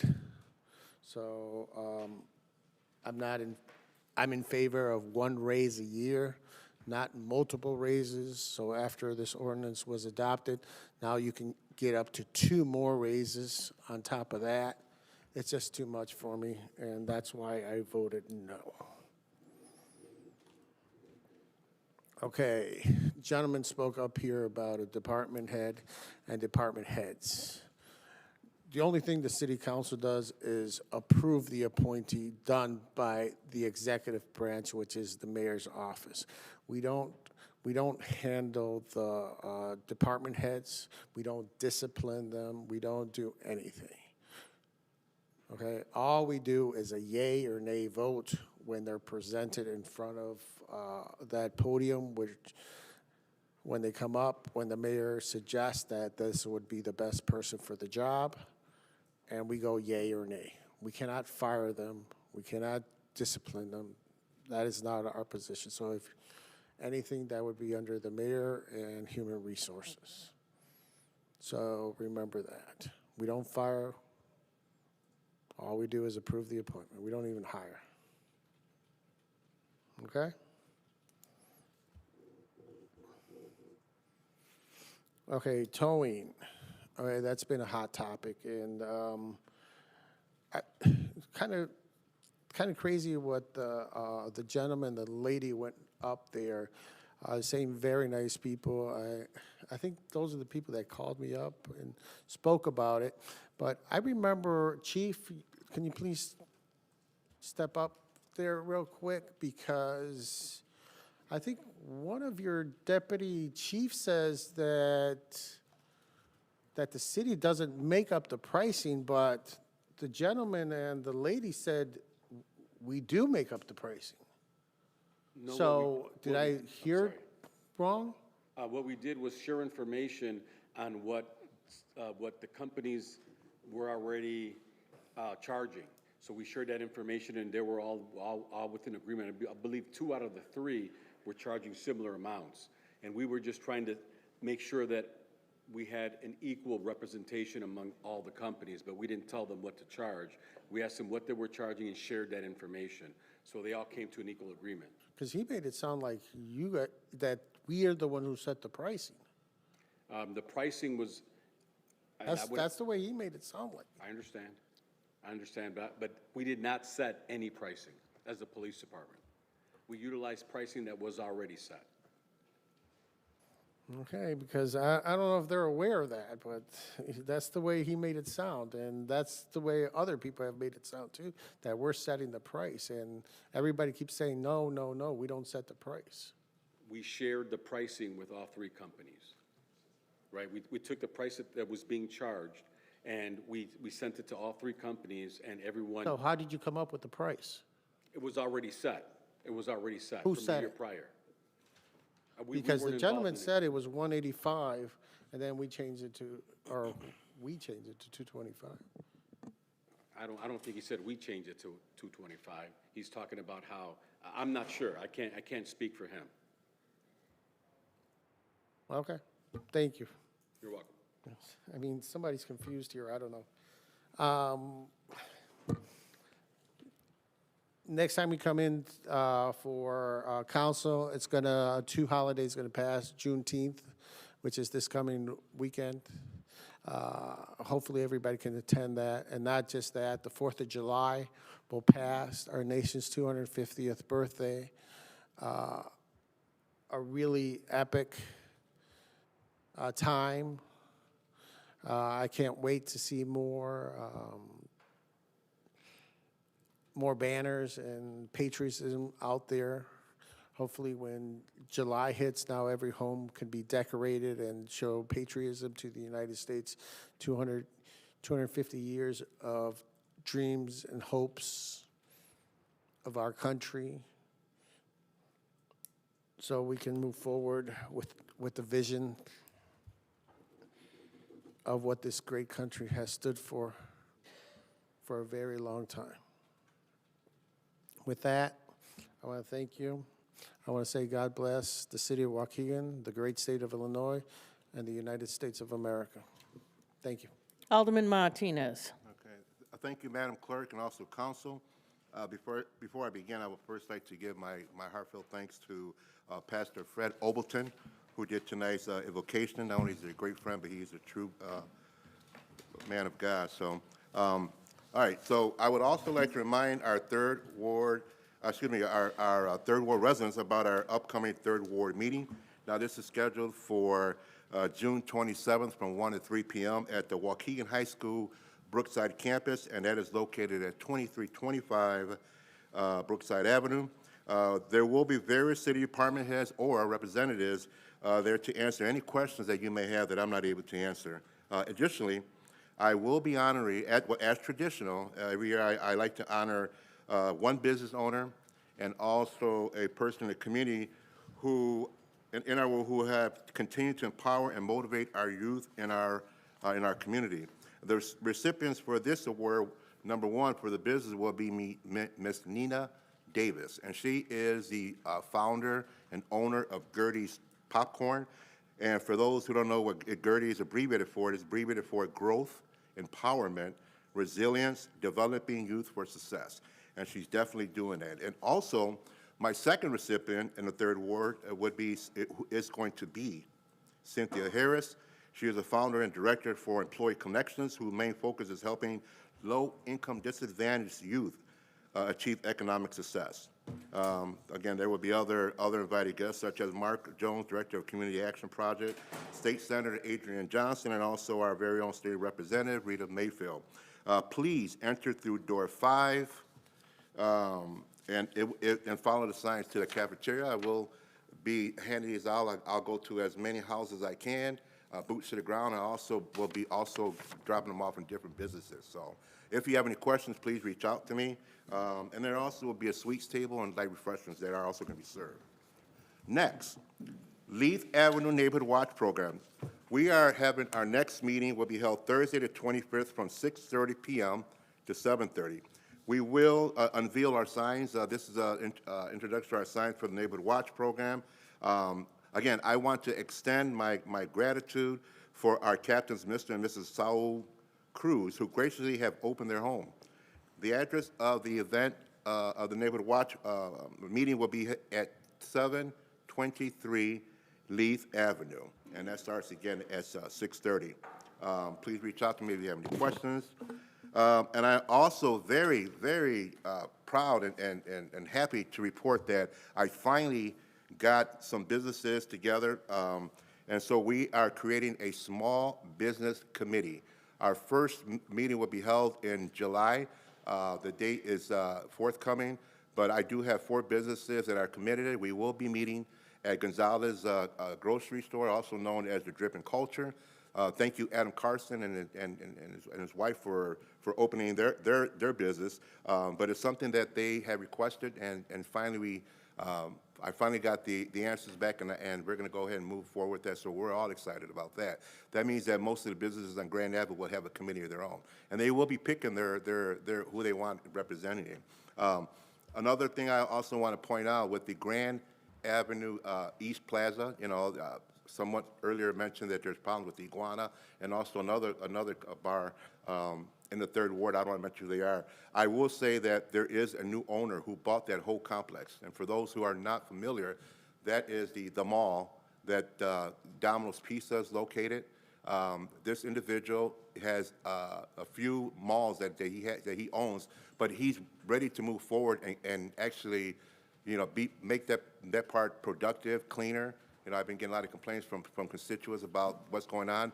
And one thing that I would add, there has been problems in one establishment, but I didn't stay dormant or stagnant. What I did was I got the owner involved, I got the police chief involved, I got the business commissioner involved, and we had a meeting. We all had a meeting. We came to an agreement that we would come back again and to evaluate the progress of that particular area. At times it's just out of hands. I'm getting complaints from my neighbors who want to actually join the meeting to voice their opinion because I don't want to say it's out of control, but I want to ensure my constituents and those critics that came up here and said I'm not doing nothing, that's totally wrong. I just ask that you get your facts straight, or just come and ask me. I'm a friendly person. I love conversation, so please don't assume, but do know that I'm looking out for the safety of my constituents in the ward, and it starts with that area. So again, there's a meeting in July, but I just want to report that to my constituents who are concerned about what is going on in that particular mall. Okay, I also want to, excuse me 1 minute here. Oh, I know what I want to say. Okay, so yesterday I had the privilege of participating in our very first meet and greet on the northwest side of our ward. Now, I was an invited guest. I had nothing to do with this. So we did have a meeting. We expressed our concerns. It was a very productive meeting. We also picked, we're in the process of picking a committee for that. It was well done. It was very well coordinated. I do want to thank Pastor Mark Waukegan for extending that invitation for me being there. It was very productive, and so we're going to get together in July. Early fall. Take that back. I apologize. But these are things that are happening in the 3rd Ward, and as long as I'm the alderman of the 3rd Ward, I will stay involved. It's a compassion that I have for my constituents, Like I always remind people before, when I first came here in office, I would never help political office. I came here as a resident first, as a concerned resident. And so God has gifted me, this position to try to make a difference in our ward. So I just wanted to let my constituents know about that. And then I also want to say that yesterday I was able and blessed to attend and the privilege of attending the 5th year anniversary for my good friend and pastor, Mr. Charles Ivy from Shiloh Baptist Church. It was a great celebration, a very special sermon. It was moving as it was powerful. Myself, Alderman Donilworth, and also Alderperson Sylvia Bowden, and also the mayor were also in attendance. So it was a great celebration, and I wish them many, many, many more years of his pastoral duties. So with that being said, I will say, please slow down. You know, this is a time where our children or our students are out. They're more visible in the streets. Please slow down. It's ridiculous. It's an epidemic. In the last week or so, I've got 10 phone calls of everybody wanting speed bumps. We can't put speed bumps in every road, because what happens, you put a speed bump, they're going to go to the next road that doesn't have one. So we have to come together, come with a logical solution, and it all starts with our drivers, with the citizens. Please slow down. Why are you in a hurry? So with that being said, I just want to wish my constituents a great summer. I ask that you be safe, be mindful, but most importantly, let's all be good neighbors. Thank you and good night. Alderman Felix. Thank you. It's been a long 2 weeks since the last council meeting. There's a lot going on, especially with the warmer weather. So I have been trying to be all over the place. I did already have a date set up already for the July 18th for my first ward meeting of this year. From now till then, I'll be just inviting for everyone to come. It's actually going to be here at the council chambers, 11 to 2. I might change the times a little bit, make it shorter, but for now, 11 to 2. Definitely want to let everyone know that I will have some department people, maybe representatives of the departments with me, and I will do my best to answer all the questions from concerned residents about any topic that the city has involvement with. Of course, if you need assistance or help with anything else, you can always reach out to me directly, and we can work on projects together. But that's my first ward meeting of this year. Usually by this time I already have 3 already, but wanted to make this one a little bit different. And I believe we're going to have a good amount of attendance. Being a council member takes courage, I would say, because sometimes you have to make sure you, if it's a good idea, work with the administration. If it's not something that you believe is a good idea, you have to also state your where you're indifferent. But I will say, in order, just remind everyone, in this council, we need majority vote to pass something through. What does that mean? You have to work together. Me in the last administration, I worked well. I really liked everyone. I worked well with the chief of staff, and I worked well with this chief of staff. I work well with everyone because that's what it takes, working together. And I do like it that in this administration now, I'm in all the department. Well, not all. I still have to visit CDBG department a little bit more, and also the water department. Besides that, I've been working with our department heads to get as much done as possible for the residents. As they call me, I'm inside the departments to figure things out. So it takes courage, but it also takes working together. I can tell you that I'm in the mayor's office a lot. I'm in the building department a lot. I do speak to some of the police department. PR is doing great.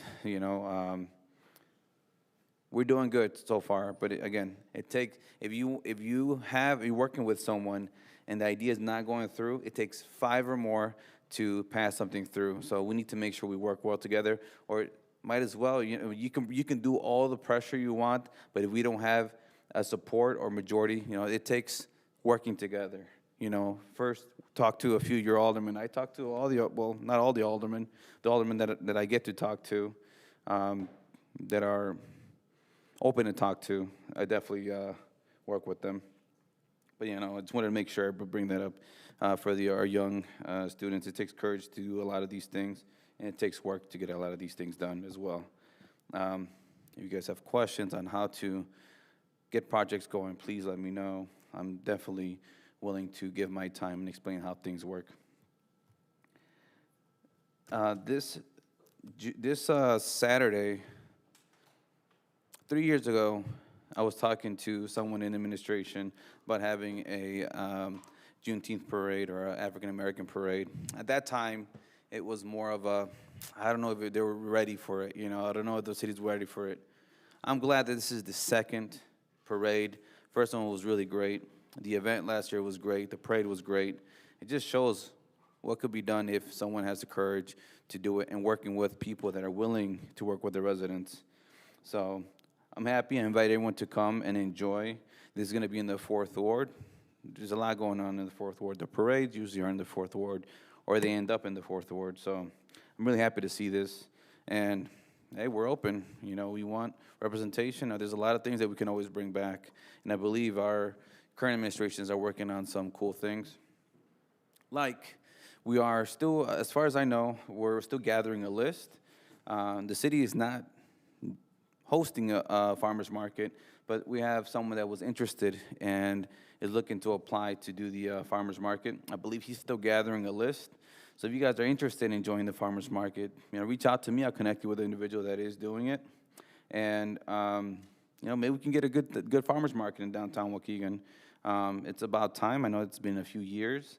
And, you know, that's something that I'm following up on, making sure that if someone wants to get it done and take it to the end, I will help them take it to the end. And so hopefully, if you guys want to be a part of the farmers market, reach out to me. I can definitely connect you. We're looking to make the first one a really good one. And, you know, it has to be farmers market related. We can't, you know, maybe 1 or 2 food trucks depending, but we're not going to have like taco stands all over the place. It has to be a farmers market, you know, like you would see in other communities. Doesn't mean that it could be different cultural things, different types of food or whatnot, but more farmers market related. With the mayor, he did invite me, and the team invited me to attend the Garden Club, Waukegan Garden Club, which is a organization that has been around for 90 years. 90 years. These ladies are very sweet. They actually planted some plants and flowers and plants. Right in our where our metro station is at. There's like a circle there. They're looking for volunteers. I mean, they're definitely wanting to teach the new age or the younger age on what they do. 90 years, you know, these ladies are very experienced, but they want to teach the next generation. So please reach out to the Waukegan Garden Club. They need they're a fun, great group. But definitely, I call on Waukegan. People that are interested in doing that, please reach out to them. Right now, that is summer. Whenever I'm having a meeting, I'm going to the different businesses in my ward. One in particular that I wanted to make sure I visit for myself is El Rey de Elote, Snacks and Mas. You know, you hear things online and social media and opinions. I did speak to them. They're a great group. They're a family-owned business. You got mom, brother, daughter working in the business, and they're a great bunch. I had the corn in a cup. Tastes really, really good. I had the corn in a stick. Really, really good. I recommend everyone to check it out. It's in the 4th Ward. If you just check it out online, or if you want more information, please reach out to me. I can definitely give you the information. Also, I recently went over to Taqueria El Primo. They're right there, right in front of the high school in Washington. Check them out. They have really good tacos, and good food overall, but their tacos are really good. I believe in the last 2 weeks, I believe this was before or after our last meeting, we broke ground for the casino, the permanent, the huge event for the city of Waukegan. It's been in the making for many years. So I'm proud to be a part of that celebration, and also I'm happy to see what our future looks like. Last year or 2 years ago, when I spoke about what's going on with Waukegan, people weren't really interested. When I speak to members of our administration about how Waukegan is doing now, they're saying Waukegan is hot. That means people are wanting to come in Waukegan and do business with us. There's a lot of things going on. There's a lot of businesses we're opening up in our community, and I'm glad they're starting to come in more inside the heart of the city of Waukegan. We have different popular with a lot of traffic, coffee shops opening up. I'm so happy to hear that. Hopefully that can help our mom and pop shops in our downtown Waukegan, in our Washington corridor, help them with their business. So I invite any other business that are wanting to come into the Waukegan market, please come, reach out to me, reach out to administration. We welcome you with open arms. Also, this is not in my ward, but I did visit maybe like a couple weeks ago the Roberti House. They invited me to a 5K run. They do once a month. They do it. They also walk with a doctor. So they have a doctor, not giving advice, but they can ask them questions and whatnot. And they talk about health and different things. So definitely, I invite everyone to look at what Roberti House is doing. They teach sewing classes. People are into fashion. That's a great way to start. They teach you how to sew. They have different programs, but the walk with the doctor was really cool. We ended up at the end. We ended up dancing cumbia and bachata. It was fun. We were just dancing. Everyone was having fun after a good run.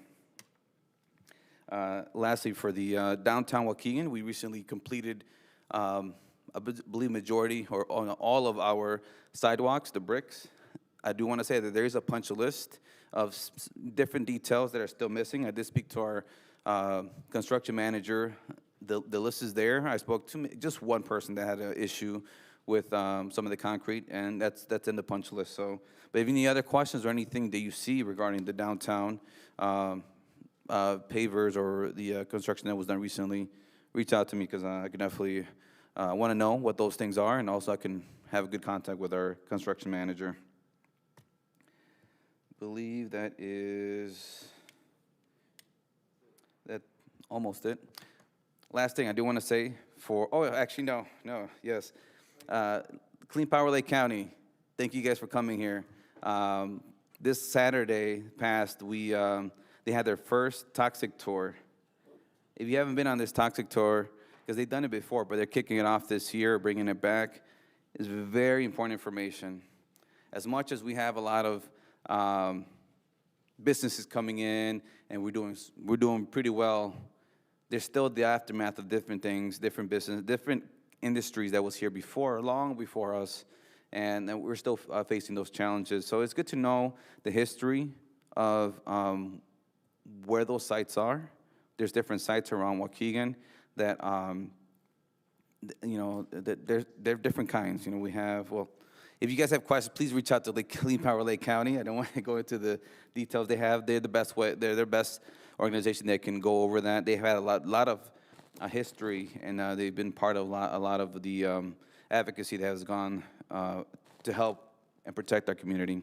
But one of the things that I found interesting from this tour is that if you're fishing in our beach, there's a sign there what part of the fish is safe to eat. So I recommend if you see it, send a picture to me so that I know that you visited, because I don't know if people miss it, but it's a good information and good to know what part of the fish you can eat, and that's in our harbor. So thank you. I'm happy that I toured it. I learned a lot. I visited all the sites. Great information. Please reach out to Clean Power Lake County. Lastly, as alderman of the 4th Ward, I am proud of what we are witnessing right before our eyes. Our future is evolving and is being shaped by a community that embraces and celebrates its diversity. Today, we're seeing Waukegan where people from different backgrounds, cultures, and experience come together as one community. We celebrate what makes us unique while recognizing the values that unite us. This weekend, we proudly stand together with Waukegan's 2nd annual Juneteenth celebration, a time to reflect on our history, honor freedom, and continue building a stronger and more inclusive future for all. One good quote that has stood out the test of time is, "United we stand, divided we fall." Its roots trace back to centuries, and we have echoed throughout American history as a reminder that our greatest strength comes from standing together.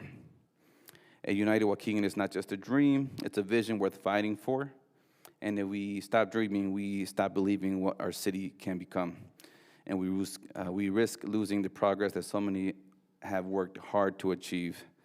Let's continue to build bridges and move Waukegan forward. Thank you. Alderman Newsom.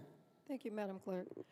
Last month, I brought up a concern about the water rates and whether we should do a senior freeze or senior rebate on the water. I've been talking to our finance director, Juan Garcia, and the hope is to have, or the plan is to have it on our next Finance Committee for July 6th, 2026. We do have a template because we did do this, I believe, 20 was the last time we did it. So we will probably tweak it a little bit, and then there's always discussion in the committee on what you would like to do or see. So I just wanted to let you know that that is not dead in the water. It will be presented at the next Finance and Purchasing Committee, July 6th, 2026. That's all I have. Thank you. Alderman Turner. Thank you very much. Excuse me. So, several meetings ago, I said, if you come up to that podium and you call my name, I'm going to call yours. Once again, Mrs. Carrasco comes up here on the attack, making things up, have a clue what she's talking about. Now, Alderman Florian and Alderman Felix, I'm going to ask the two of you to correct me if I'm wrong. So we attended, Alderman Felix and I attended that meeting at the airport about the airport expansion. I didn't even know Alderman Florian was there. Well, oh, you weren't there, so dear Lord, look at that. Don't know what you're talking about. So here's, as I understand it, the airport expansion is not an effort by the Waukegan Port District, not Port Authority, Port District, to expand it for commercial purposes.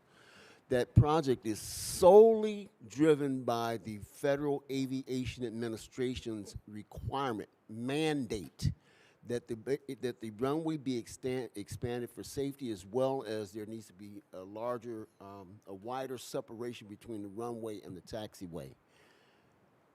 Additionally, as I understand it, the 800 trees that are going to be removed are going to be replaced by 1,600 trees, 2 for 1, somewhere else. You know, I really resent that people come up here and they act like they know everything about everything and they know nothing about anything. And they make unfounded, spurious allegations about all of us. It seems like we all get a turn. And I don't like it. So when you say it about me, I'm going to tell the truth about you. You make some things up about me, I'll say the truth about you. You don't know what you're talking about, and you never, ever do. Did I miss anything? Okay, cool. Thank you. All right, number 2. Summertime, we're cutting grass. Please don't put your grass clippings in the street. It's like glass or sand if you're riding a motorcycle or bicycle. And I ride a motorcycle. I don't want to fall in because of the grass. But we also have a number of these electric bikes now. They're very popular, ATVs. It's bad putting grass clippings in the street. Same thing goes with leaves, wet leaves particularly. Additionally, as we all know, that debris washes down into the storm sewers and it backs up. Over time, it clogs up. It may not clog up immediately. Some of it gets washed down in there. We have to send crews out to use a big vacuum cleaner to get it out. And so when you're calling and complaining about the flooding intersections and flooding streets, a lot of times that's the cause of it. And I would encourage you, as I have in the past, when you're cutting your grass or you got your yard guy, go out there and just pick the debris out. You don't have to dig all down in there, but get the surface debris away from those drains, particularly in the rainy season. This is going to help alleviate that flooding and other hazards. Number 3, happy news. In the 6th Ward, the Glen Flora and North Avenue construction projects should be completing about the 2nd week in July. It's been a long time coming. I know a lot of people contact me about that.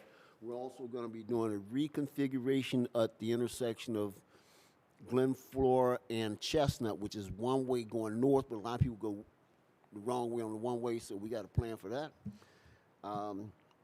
Additionally, the roads and sidewalks program across the city should be starting that too about the 2nd week in July.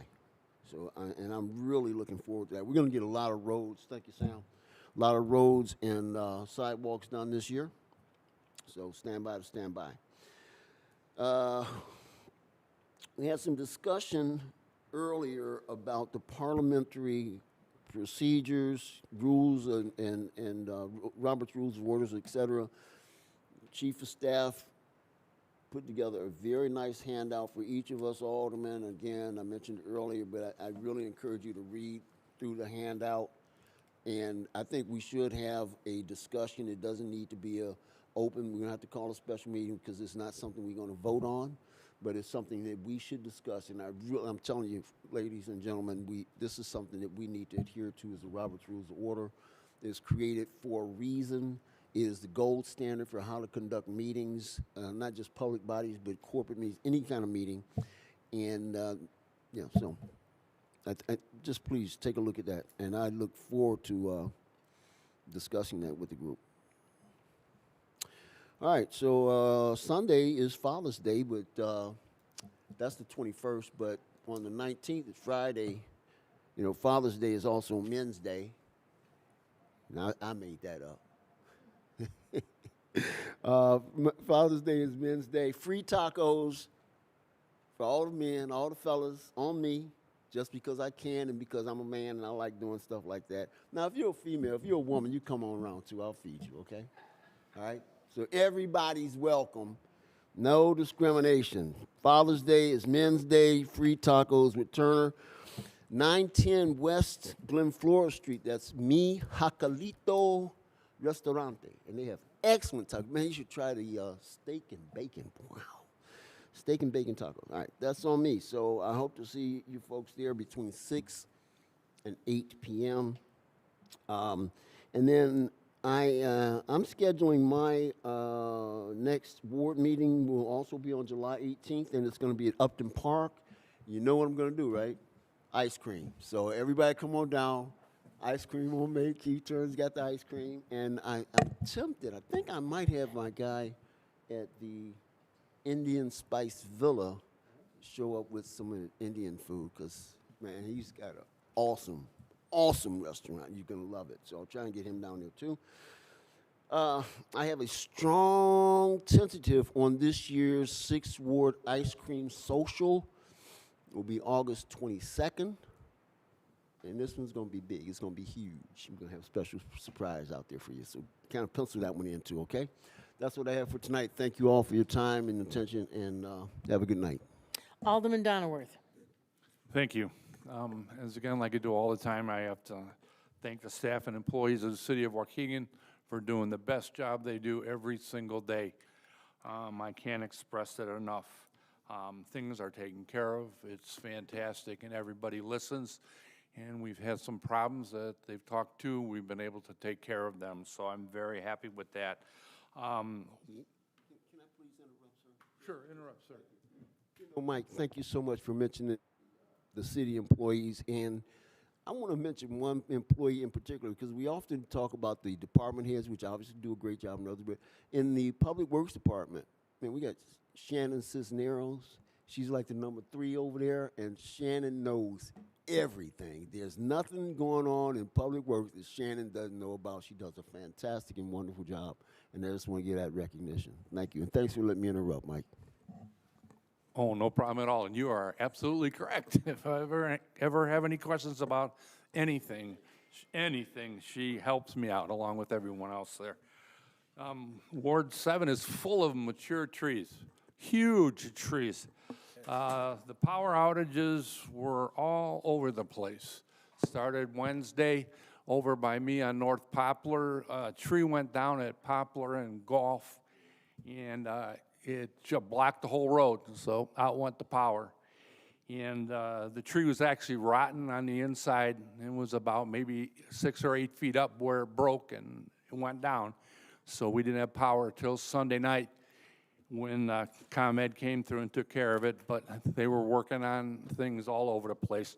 And I had ComEd had problems over on Ballantyne and 3 or 4 other places, but I noticed a lot of the trees that were damaged were injured trees. They were sick, they were dying on the inside, and we had a couple over by Keith and Sheridan. There were 2 trees that were broken off at about 15 or 20 feet high. They were broken off, snapped right off, and so they just dropped straight down onto the house. And hopefully no one wasn't injured, so they were able to come out and repair that. So we need to take a look at some of our trees and see if we can trim some back every once in a while to make sure this stuff doesn't happen again. I went to Shiloh Baptist Church on Sunday for the celebration of Charles Ivy, the pastor there. It was a very good time, very good sermon, very good speakers. There had to be 10 or 12 or maybe even 15 pastors there. I mean, it looks like everybody can talk there. It was fantastic. All the speakers were fantastic. And of course, you know, they had food, so food is always good too. Homemade food, yeah, I'm there. And just wanted to let you know that it was an excellent day, and it was well worth it. And I just want to wish Pastor Ivy and Shirley Ivy the best in what they're doing. Thank you. Alderman Florian. Thank you, Madam Clerk. I want to wish everyone a happy Juneteenth, Independence Day. Those are both going to be celebrated, Father's Day before we get back. I hope everybody participates in the parades and we have good weather. There's been a couple noise ordinance issues in the 8th Ward recently. I want to remind everybody that you cannot create sound that it can be heard 50 feet or more from the origin of the noise, which actually I think is almost too far because my house is pretty close to the house next door, so 50 feet is not enough. But anyway, there are fines associated with this, $150 during the day, $300 at night, and if you become a nuisance property, the fines can go up even more. So please be mindful of your neighbors and not creating noise. I would also like to make a plea that we consider updating our ethics policy for the City Council. I've mentioned this many times, and I'm going to mention it again.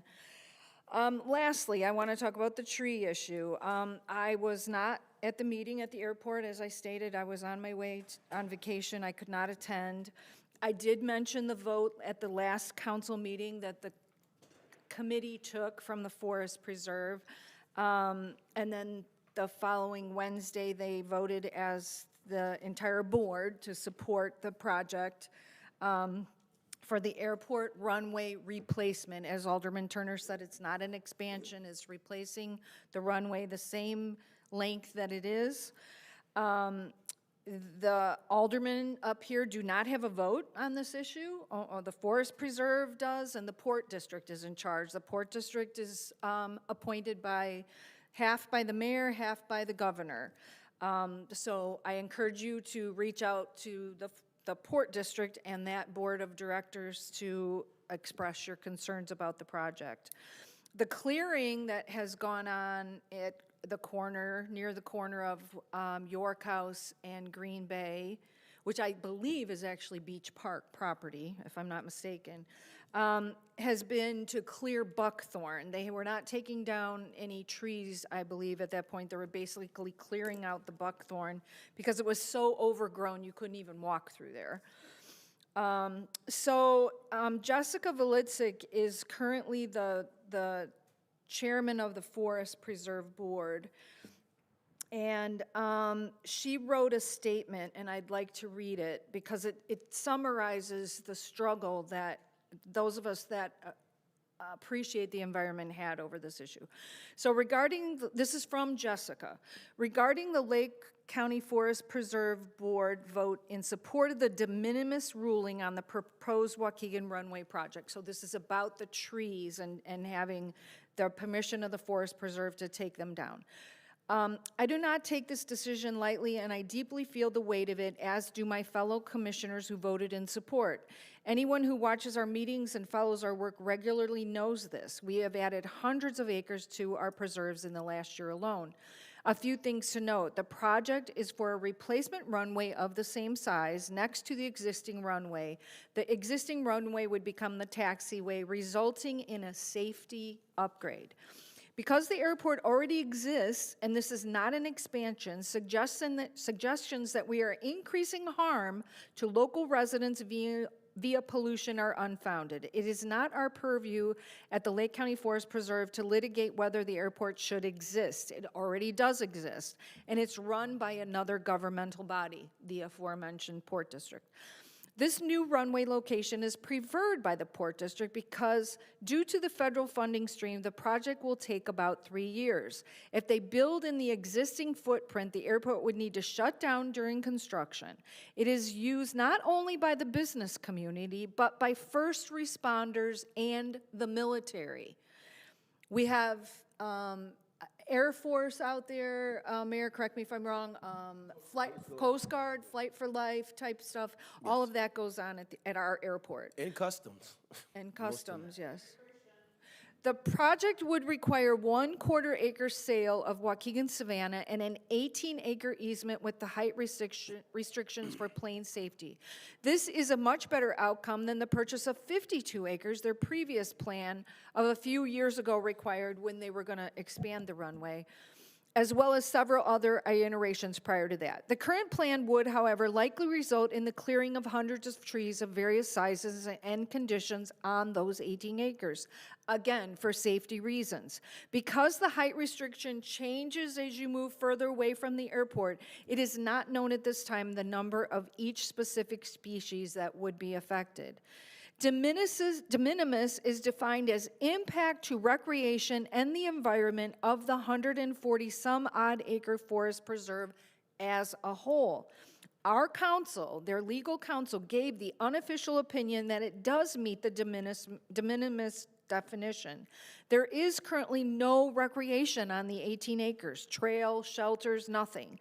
The land will not be built upon and will remain open, natural space, and residents will still be able to use it. Actual sale and easement negotiations will come later. Nothing would be given away. The easement would remain open space, and we would, as always, negotiate the ecological restoration of the 18 acres. For example, a prairie also sequesters carbon as an environmental benefit, as trees do. Another reason the de minimis definition was found to fit here. There are several other tools we have and would use to negotiate a good outcome for the Waukegan Savannah. As to the timing of the de minimis question, we were asked directly by the FAA at least twice to conduct the process this way. The FAA, the federal government. The Waukegan Park District has already ruled in favor of the de minimis for this project. We try to work well with other units of government, and we do so regularly for transportation projects, including bike paths all around the county. The 18 acres have been choked by buckthorn for so long that many of the trees and the soil are degraded. I love trees. That's why why I live where I live. But happy land of thriving trees and frogs and bees, the 18 acres is not.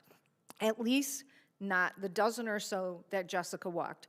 Still, the decision does weigh heavy, but I've always believed we are elected to do the research and the work and then make tough decisions. And please remember that our Forest Preserve Board is also the same as the county board. So sometimes that becomes a conflict because sometimes the goals of the Forest Preserve may not be the same as the goals of the county board. In case of, for instance, in this, the replacement of the runway is going to bring many jobs.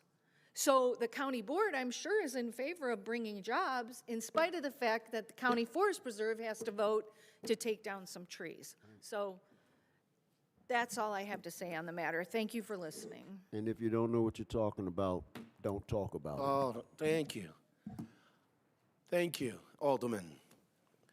Very spirited. And congratulations to congratulations to staff, but more important to this alderman for giving them the confidence in tonight's budget salary and all that salary ordinance, anything to make sure that our residents, business partners, other business community, and other business partners need to provide the level of service that is expected from them.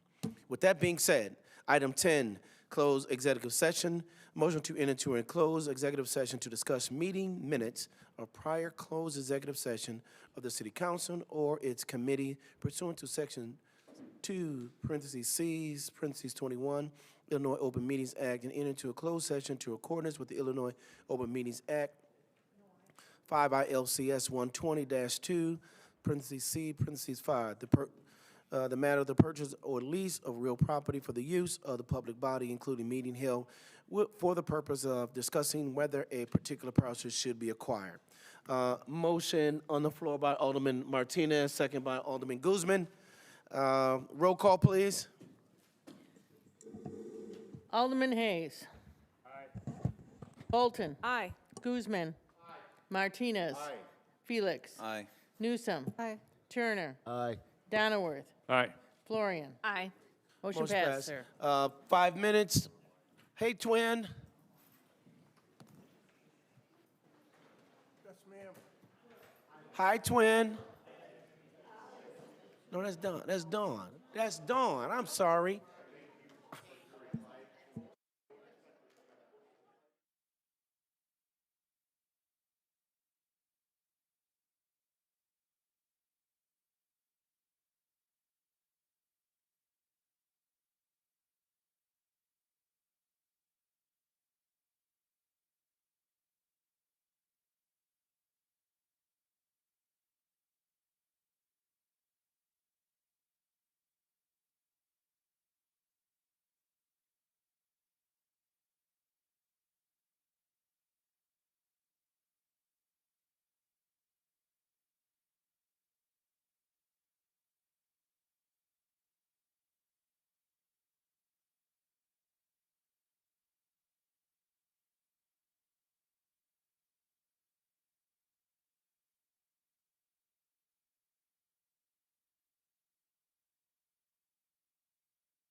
Florian Bolton. There's a motion on the floor to come back, Present. in the regular session. There's a motion on the floor. Roll call, please. Hayes. Aye. Bolton. Present. Guzman. Martinez. Aye. Victor Felix. Aye. Newsom. Aye. Turner. Aye. Donnerworth. Florian. Aye. Mayor Cunningham. Motion to adjourn. Motion by Alderman Florian. Florian, second by Alderman Guzman. Any questions to the motion? Roll call, please. Again? We have to, all in favor? Aye. Motion passed and carried. Thank you. Good night, everyone. Have a great, great week.